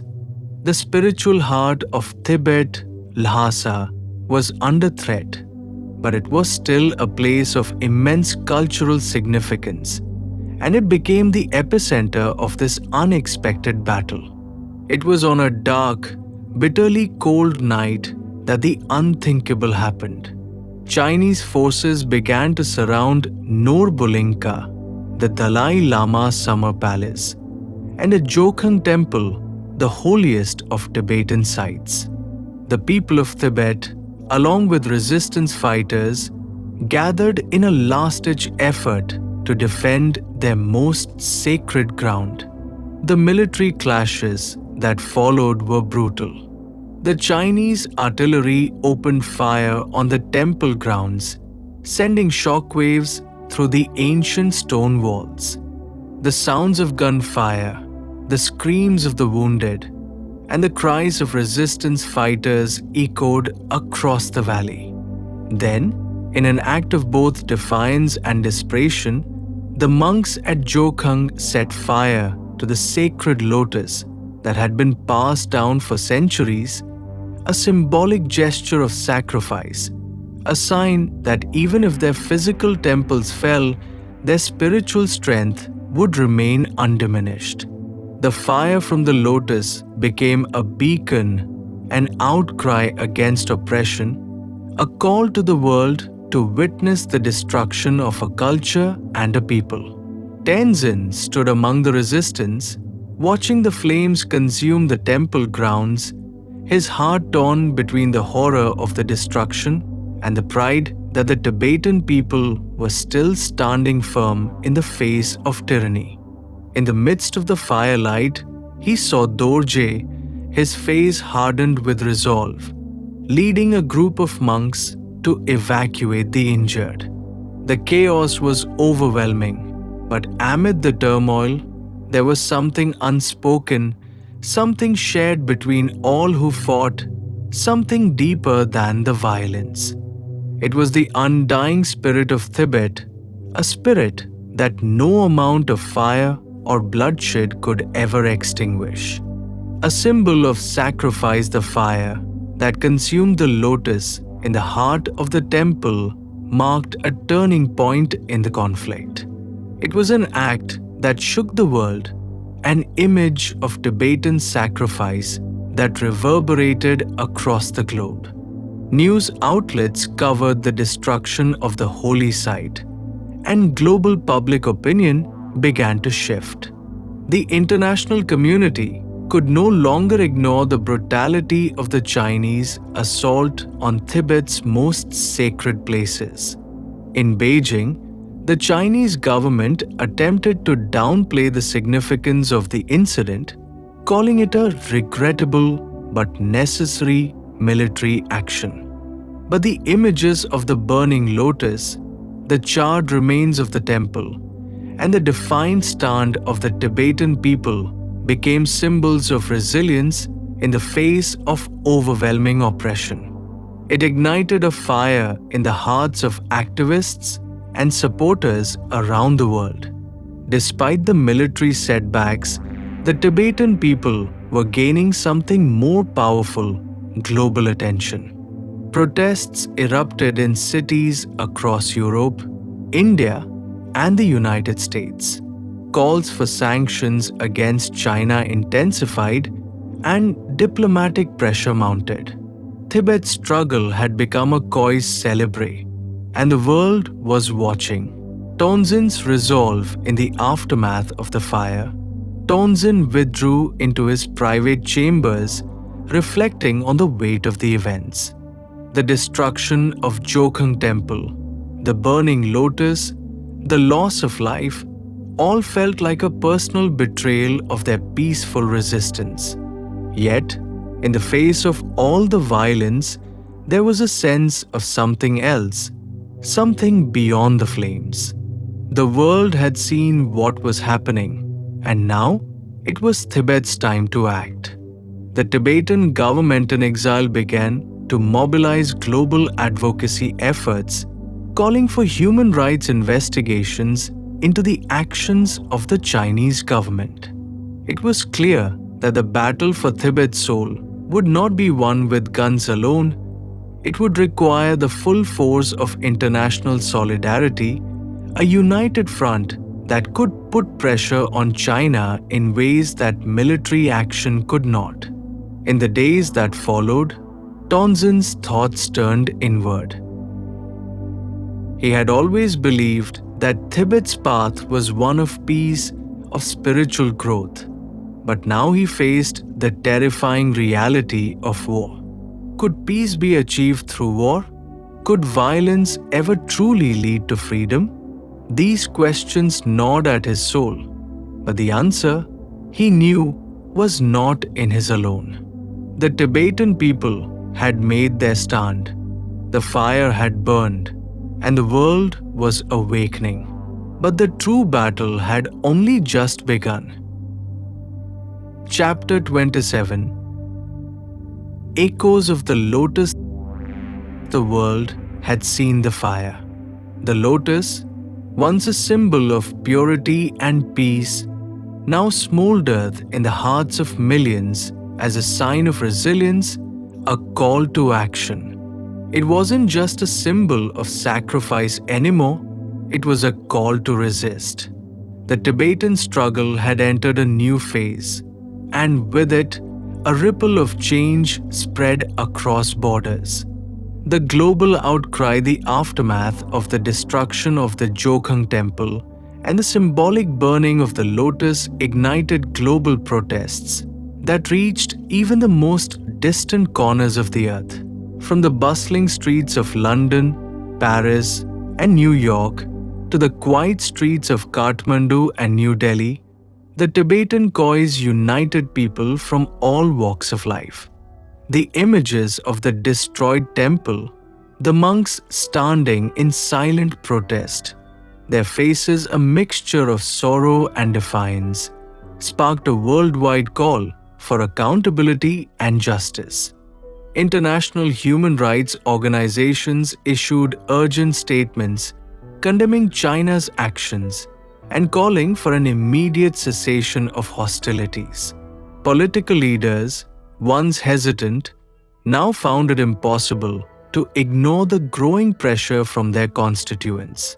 In India, where thousands of Tibetan refugees had sought sanctuary for decades, the government began to take a stronger stand, offering both diplomatic and material support to the Tibetan resistance. Tenzin's dilemma as the news of the protests and the growing global movement reached Lhasa, Tenzin found himself caught in an internal struggle. He had always believed that peaceful resistance was the only path for Tibet, but the flames of violence had begun to spread, and with them, an undeniable reality. The Chinese forces were relentless, and they were closing in on the last sacred spaces in Tibet.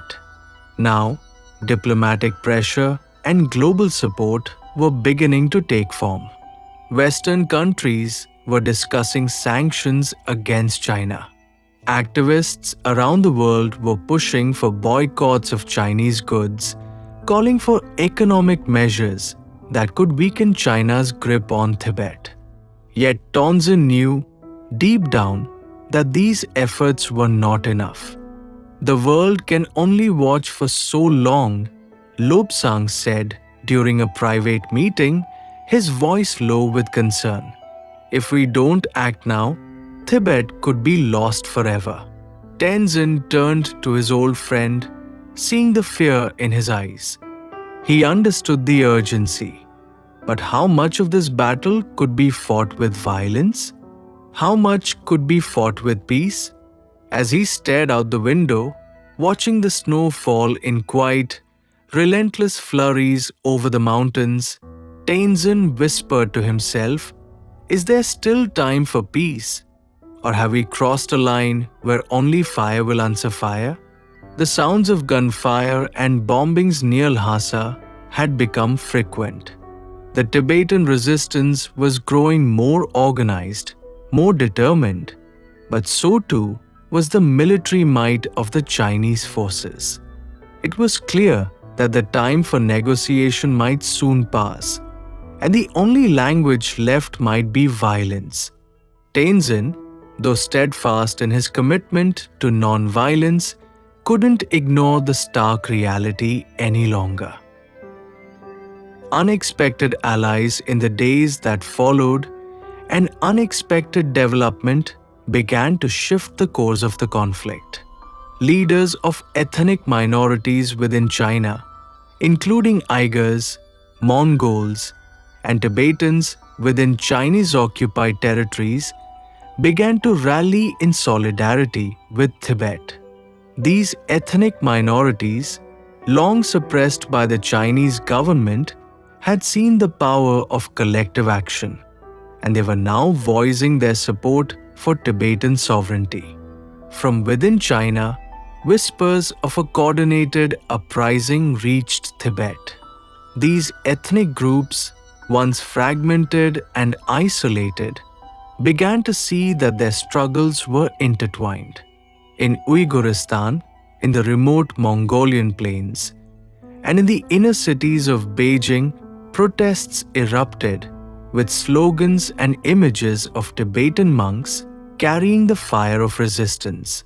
Tenzin, always a man of spiritual focus, was shaken by this turn of events. The global solidarity he had long prayed for was finally coming to fruition, but now it came with the unmistakable sound of violence. The uprisings within China were gaining momentum. The Chinese government responded with a brutal crackdown, sending more troops and paramilitary units to suppress the growing dissent. It was then that Tenzin received a message that he could not ignore. A secret emissary from the Dalai Lama, hidden deep within China, had successfully navigated the oppressive censorship to contact him. The message was simple: "You are not alone, Tenzin. The dragon's breath has awakened. The lotus will not die in vain. Choose your path wisely, for the world watches." The message was both a warning and a prophecy. The dragon's breath, a term once used to describe the uncontrollable fury of resistance, was no longer a distant myth. It was now a force in the hands of the oppressed. The lotus blooms again back in the heart of Tibet. The monks continued their sacred tasks despite the war around them. They performed prayers under the glow of the still smoldering Jokhang temple ruins, offering chanting and incense in tribute to the lost lotus. As the days passed, resistance fighters used the temple's destruction as a rallying point. They began to rebuild, both physically and spiritually, creating secret training grounds for soldiers within the mountains. The lotus, once burnt, had become something else entirely, a symbol of resilience, a metaphor for rebirth. The fire that had ravaged the holy site had, in some ways, purified it. Now, Tibet was on the precipice of an awakening, a new era of resistance, where the flames of battle would be met with the light of hope. Tenzin knew the stakes were higher than ever. The balance between violence and peace had shifted. The world had taken notice, and the struggle for Tibet's survival was no longer just an internal matter. It was a global fight for justice. And yet, amid the darkness, there was light, a glimmer of hope that Tibet, with its centuries-old culture and unwavering spirit, would rise again. The lotus had burned, but its seeds had been scattered, and with them, a new chapter of the Tibetan struggle had begun. Chapter 28. The Last Stand. The winds that swept across the Tibetan plateau carried more than just the chill of winter. They brought with them a sense of impending finality, the last stand of the Tibetan people, the ultimate test of their resilience, faith, and unity. The stage had been set, and the world's eyes were fixed upon Tibet, waiting for the next move. The gathering storm in the hills just outside of Lhasa, where the once peaceful landscape had now become a battleground, Tenzin stood before his fellow monks and resistance leaders. His face was etched with the weight of the decisions that lay ahead. And though his eyes were filled with sorrow, there was also an unmistakable fire, a resolve born of years of struggle. "It has come to this," Tenzin said, his voice steady, though laced with emotion. "We have fought for peace, but now we must fight for our survival." The time for negotiation had passed. China's forces had overwhelmed the Tibetan resistance in numerous regions, systematically crushing any pockets of defiance. Yet, despite the brutality, Tibet had held on, its heart beating strongly in the mountain monasteries, where monks and laypeople had carried the torch of resistance. The Dalai Lama's emissary had been right. The dragon's breath had indeed awakened.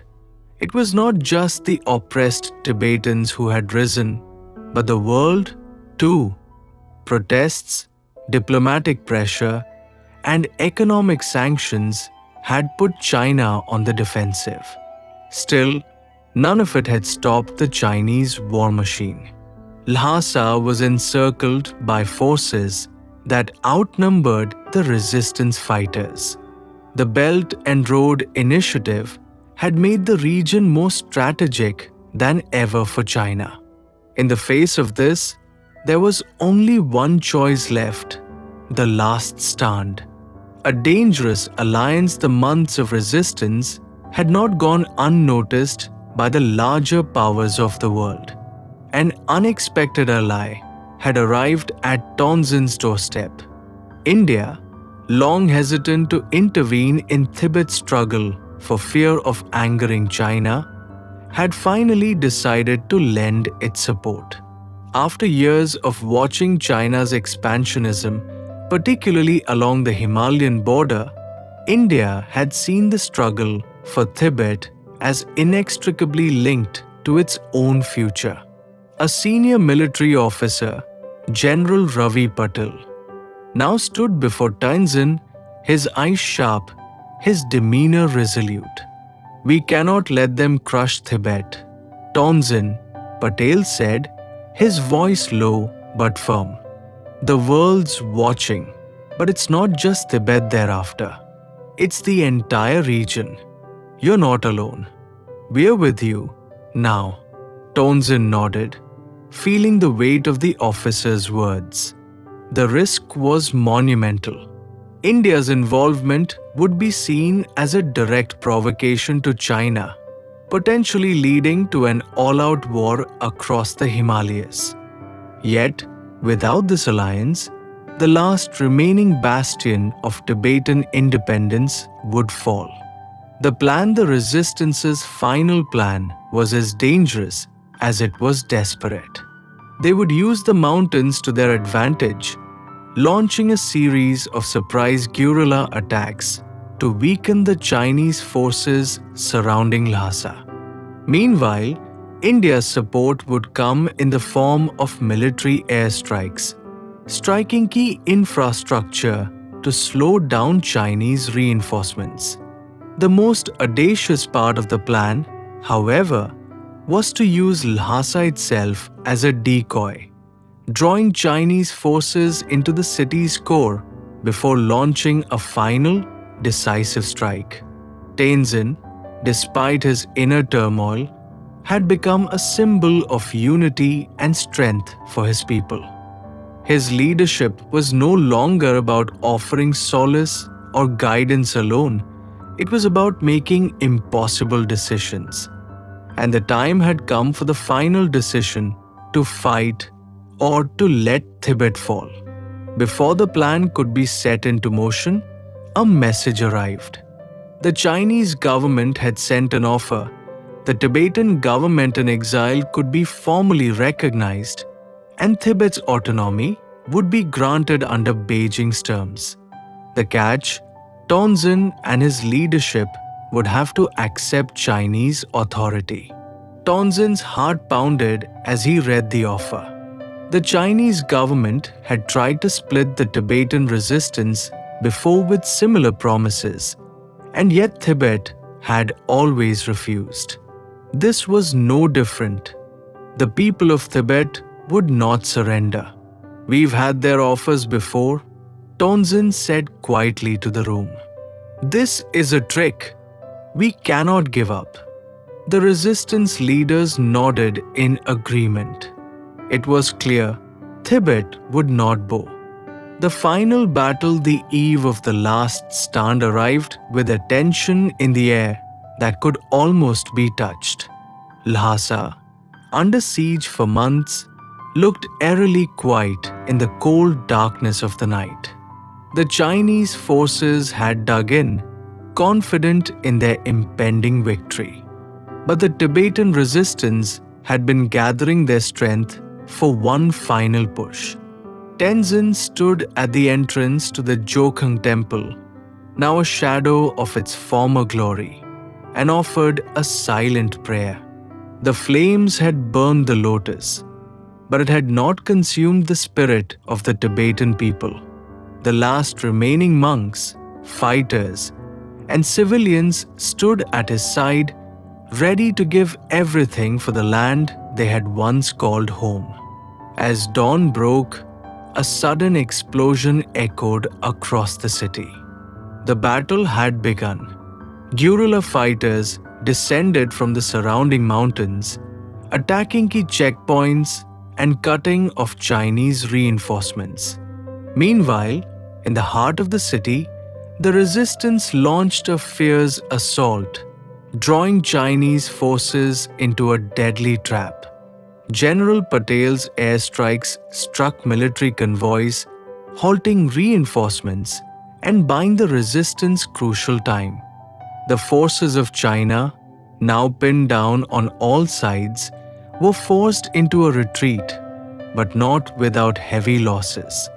The sounds of war reverberated across the snowy peaks as Tibet's last fight for independence unfolded in the harsh light of day.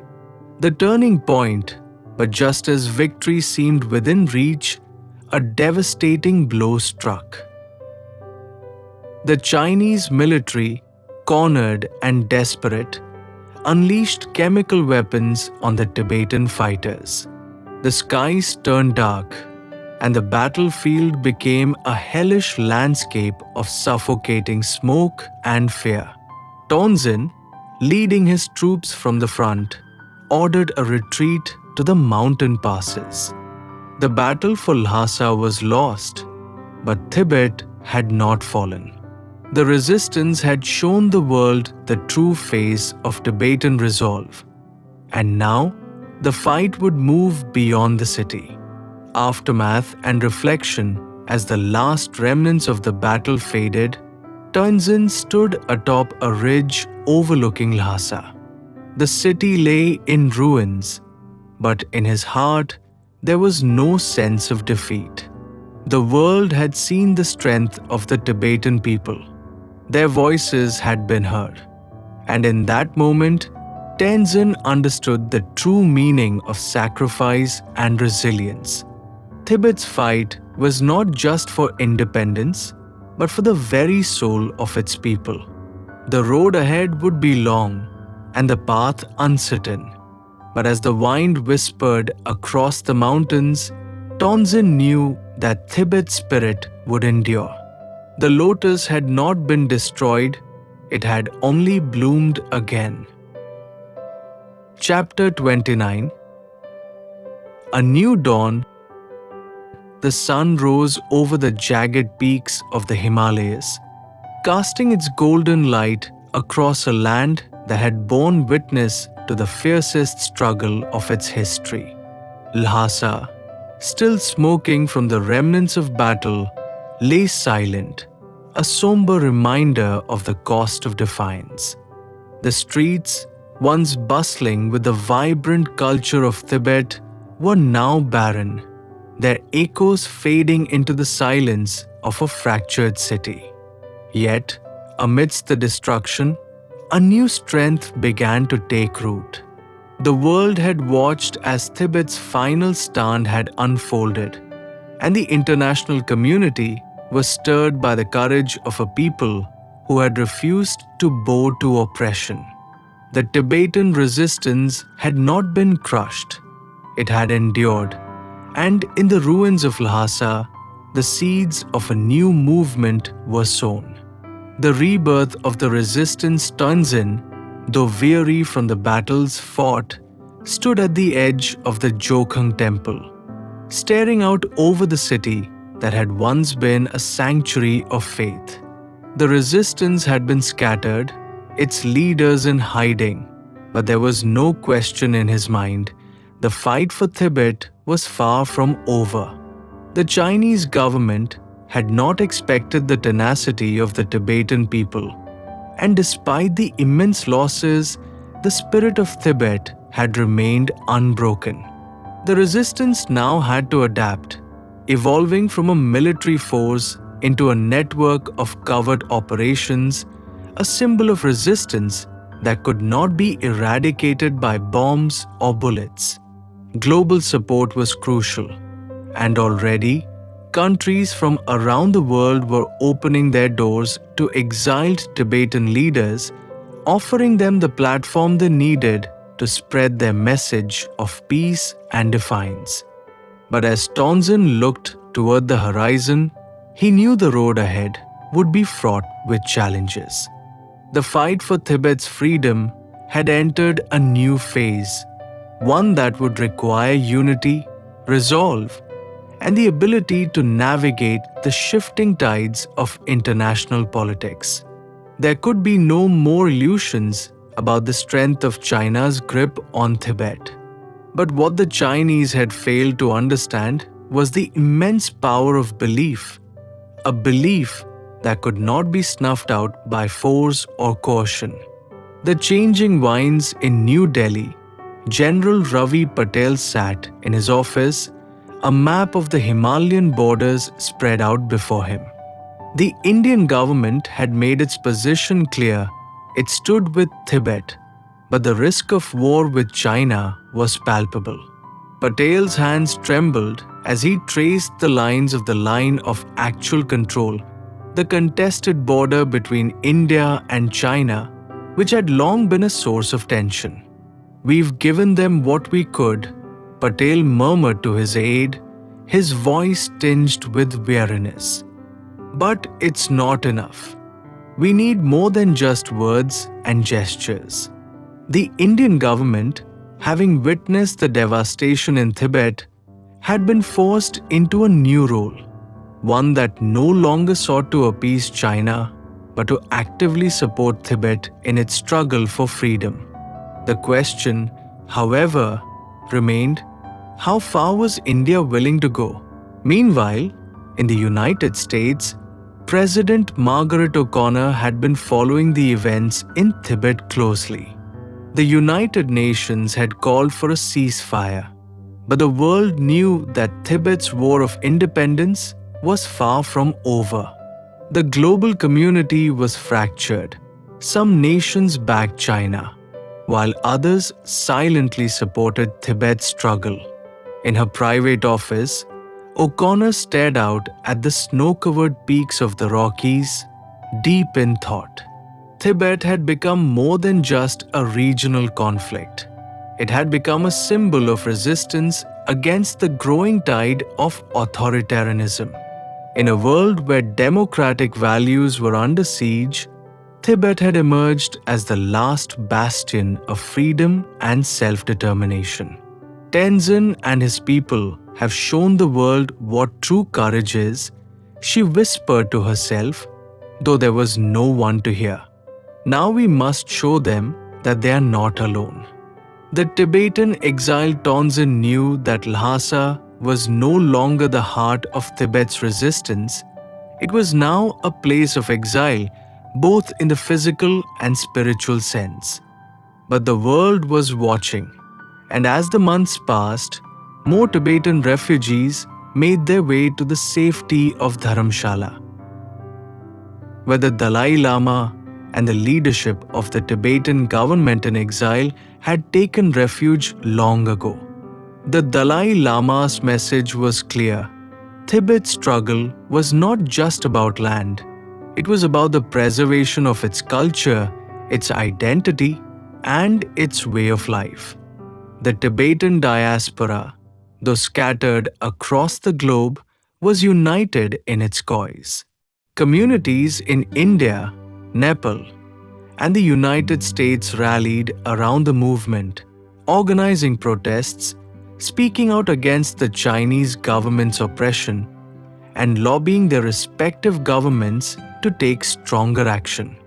In Dharamshala, Tenzin joined his fellow monks in the main temple, where the Dalai Lama had called for a prayer session.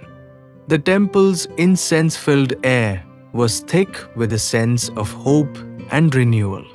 The Dalai Lama, with his characteristic smile, welcomed Tenzin and the resistance leaders, extending his hands in warmth. "You have shown the world what we have always known, Tenzin," the Dalai Lama said softly. "The power of the human spirit is greater than the power of the sword. Tibet will never die. It lives in the hearts of those who believe in it." Tenzin bowed his head, overwhelmed by the words. In that moment, he understood. The fight for Tibet was no longer just about land or freedom. It was about a legacy, a future in which Tibet would live on, resilient and proud, no matter the challenges that lay ahead. A new dawn as the months turned into years, the winds of change began to blow across Tibet once again. The international community had become more vocal in its condemnation of China's actions.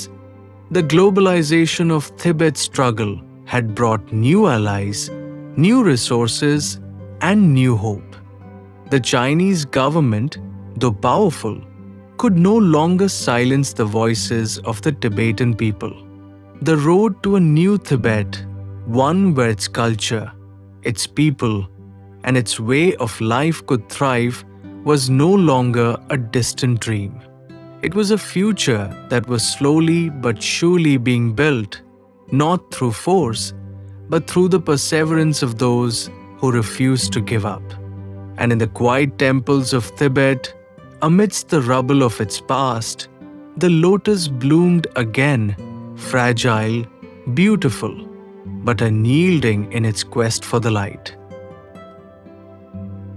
Chapter 30. The eternal flame the world had turned, as it always did, carrying with it the whispers of history and the weight of change. In the quiet aftermath of battle, after the storm had passed and the dust had settled, Tibet's struggle for freedom remained a burning ember in the hearts of millions. It had not been an easy road, nor had it been a road that had come without cost. But the Tibetan people had shown the world that the flame of hope could survive even in the darkest of times. A legacy etched in time in the valley of Dharamshala. The air was crisp, and the sky stretched endlessly above. The Tibetan exile community had lived here for decades, their lives a testament to resilience, faith, and unwavering hope. Tenzin, now an elder among his people, sat quietly in the small courtyard of a monastery. The faint scent of incense wafted through the air, mingling with the sounds of chanting monks. He had spent so many years in the shadows of war, in the quiet turmoil of exile, that it almost seemed unreal to him now to be sitting here, in peace, watching the Tibetan movement evolve into something greater than even he had ever imagined. The struggle had not ended with victory on the battlefield, nor had it been sealed with a peace treaty or an official declaration. Instead, it was something deeper. It was a part of the very soul of Tibet, a beacon that would never be extinguished. For years, the world had witnessed Tibet's courage, the fire of its resistance, the strength of its resolve. But it was the continued struggle, the diplomatic victories, the peaceful protests, and the support of the international community that had carried the flame beyond the borders of Tibet.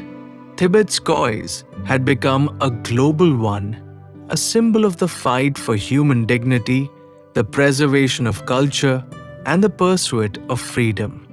In Lhasa, where once the echoes of resistance had reverberated in the streets, there was now a sense of renewed purpose. Though Tibet's future remained uncertain, there was no question that its cultural heritage, its language, its beliefs, its traditions had been preserved. The Chinese government could not erase it. The Tibetan spirit had survived. The Dalai Lama's call in the temple at Dharamshala.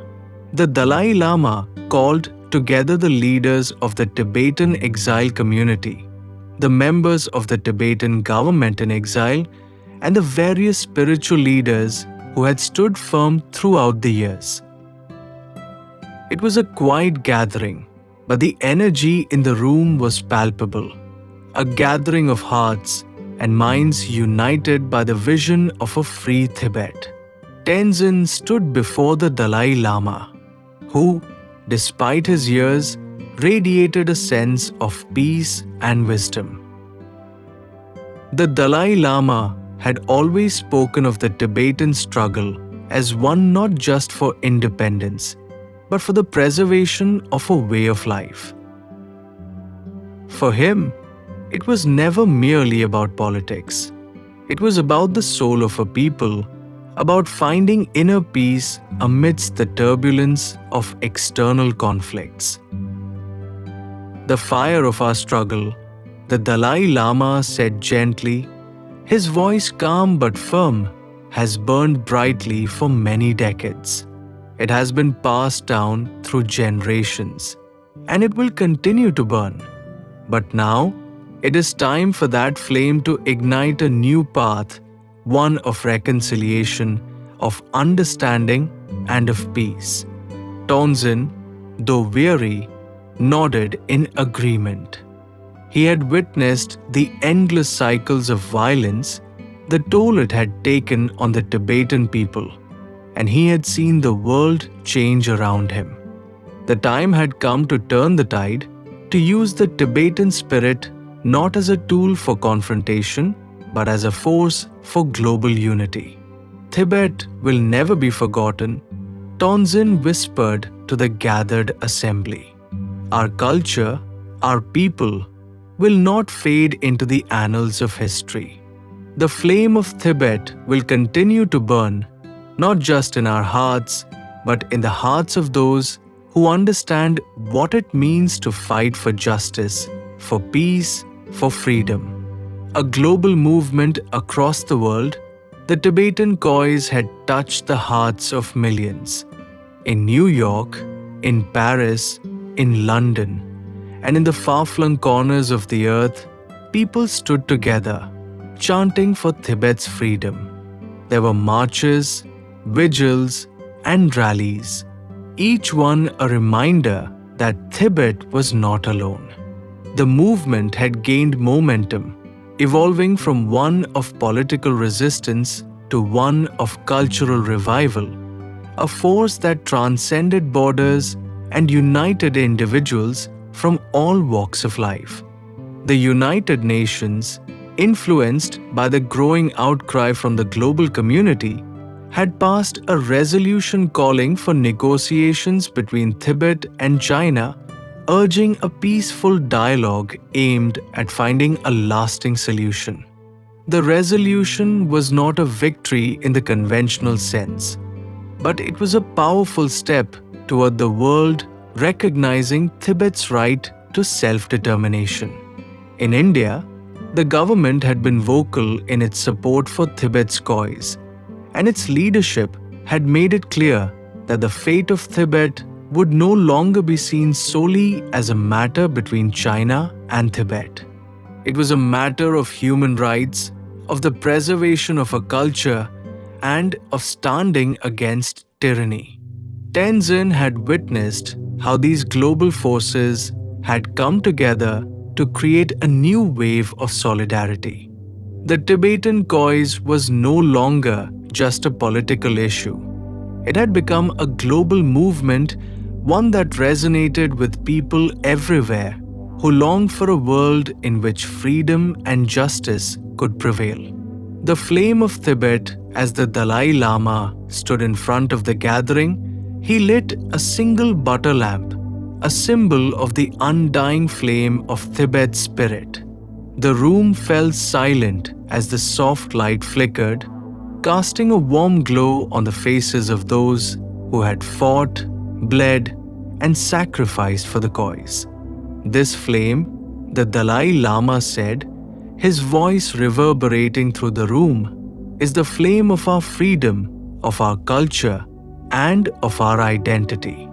It is eternal, and it will continue to shine even in the darkest of times. Tenzin stepped forward and lit his own lamp from the flame, holding it high for all to see.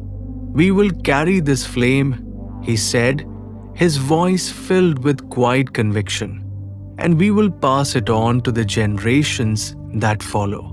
Tibet will never be forgotten.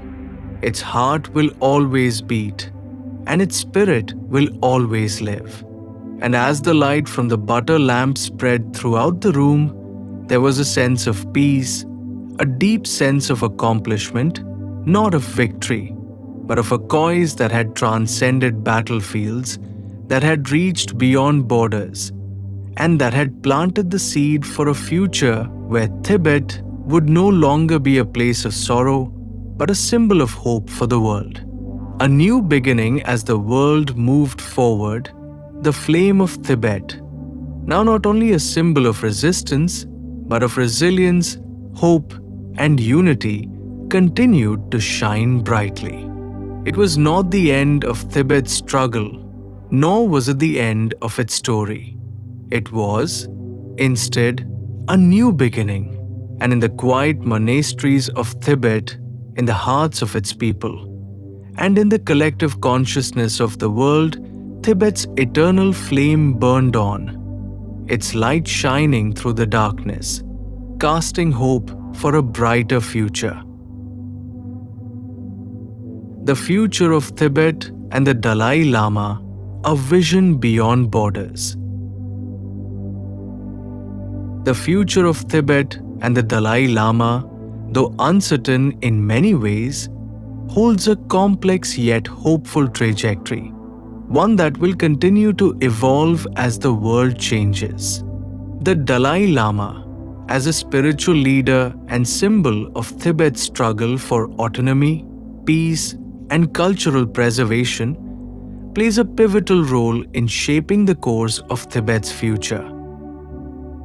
His legacy, paired with the collective will of the Tibetan people, will guide the nation, both in exile and within Tibet's borders, toward a destiny that balances cultural renewal, global solidarity, and spiritual enlightenment.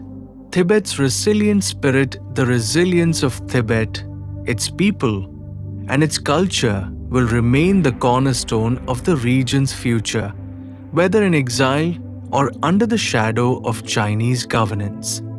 Despite decades of challenges, Tibet's identity, deeply rooted in its Buddhist traditions, languages, and way of life, has been preserved by monastic communities, cultural organizations, and Tibetan diaspora. In the coming decades, Tibetan culture will continue to thrive and adapt, moving beyond traditional borders. Cultural preservation programs, the study of Tibetan language, and the spread of Buddhist teachings across the world will ensure that Tibet's voice is never silenced, no matter how oppressive the external forces may become. As Tibetans have shown time and again, they are not simply fighting for political freedom, they are fighting for the survival of their identity. Tibetan Buddhism, deeply intertwined with Tibet's national identity, will continue to grow in global influence. As more people from around the world are drawn to its teachings on compassion, mindfulness, and the interconnectedness of all beings, Tibet will gain a stronger, more prominent presence on the world stage, not just as a symbol of resistance, but as a beacon of hope for global spiritual awakening. The Dalai Lama's teachings on compassion, peace, and universal ethics will continue to resonate deeply with people across all cultures and religions. In the coming decades, his voice will echo in discussions on global ethics, interfaith dialogue, and the future of humanity's collective responsibility to the earth and each other. His message will extend beyond Tibet's struggle to touch on larger human rights issues, climate change, and the preservation of diversity. Through his work with global leaders, educators, and thinkers, Tibet's struggle will evolve into a broader movement for peace and justice. The Dalai Lama's legacy and role in the future, the Dalai Lama's eventual passing, though a poignant event, will not mark the end of his influence. In fact, his legacy will continue to thrive through the institutions he has created and the spiritual networks he has nurtured across the world. His successor, traditionally chosen through a search for the reincarnated Dalai Lama, will likely be faced with an evolving world that presents both unique challenges and unprecedented opportunities. If the Chinese government continues to assert control over the selection of the Dalai Lama, the international community may play an even more significant role in ensuring that the next Dalai Lama's lineage remains true to Tibet's traditions and spiritual practices, resisting any political interference. The future Dalai Lama, however, will need to be an individual not just of spiritual insight, but also of strategic wisdom. The challenges Tibet faces are not only political, but also environmental, with the Himalayan region increasingly threatened by climate change and economic pressures. The Dalai Lama's future successor will have to balance Tibet's cultural survival with the practical needs of its people, ensuring that Tibet remains a viable entity, not just a nostalgic dream in an ever-changing world. Tibet and China, a path to reconciliation. The relationship between Tibet and China will remain one of the most delicate issues of the coming decades. As the world becomes more interconnected, the pressure on China to acknowledge Tibet's cultural autonomy will grow. Tibet will continue to press for genuine autonomy within China, not only for political reasons, but also for the preservation of its spiritual heritage. The Chinese government, faced with internal pressures and a growing international call for human rights reforms, may eventually be forced to engage in a meaningful dialogue with Tibetan representatives, especially as China looks to bolster its global image. Yet, the path toward any resolution will be slow and fraught with challenges. The Chinese government's control over Tibet remains as strong as ever, but internal shifts within China, the erosion of communist ideology, and the rise of new leadership could lead to a more open-minded approach to Tibet's cultural and religious rights. For Tibetans, the goal is not just political freedom, but the ability to practice their religion freely, to preserve their traditions, and to nurture their identity. The possibility of meaningful autonomy within the context of Chinese rule is an idea that will continue to evolve. Perhaps, in the long term, a more federated system could emerge, allowing for greater Tibetan self-governance while still recognizing China's sovereignty. The Tibetan diaspora will play an instrumental role in this evolution. As Tibet's international influence grows, the global pressure on China to acknowledge Tibet's uniqueness will continue to mount. Tibetans in the diaspora, particularly in India, will act as advocates for their homeland, leveraging global support for the cause of human rights and autonomy.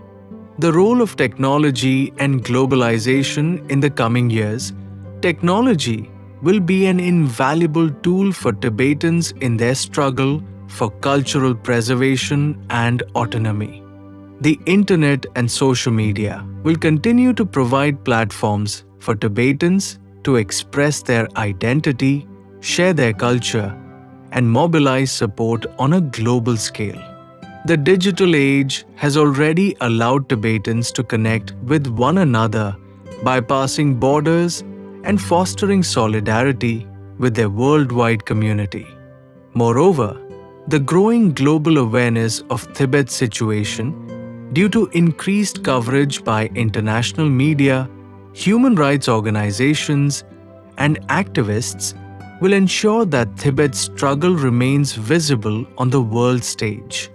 Through online activism and the support of global advocacy groups, Tibet's fight for freedom will remain an issue that is constantly on the international agenda. A new era for the Dalai Lama's teachings as Tibet's spiritual heart continues to shine across the world. The Dalai Lama's teachings on compassion, non-violence, and human dignity will guide not only Tibetans but also the broader global community toward a future of unity and spiritual healing. His vision of a compassionate world where the collective well-being of humanity is prioritized over individual greed and nationalist tendencies will become increasingly relevant in a world beset by conflict, climate change, and inequality. In the decades to come, Tibet may not only be a symbol of spiritual resilience, but a model for global peace. The Dalai Lama's message of non-violence will continue to shape global movements aimed at resolving conflicts, healing divisions, and building interconnected communities. The eternal flame ultimately, Tibet's future is intertwined with the legacy of the Dalai Lama.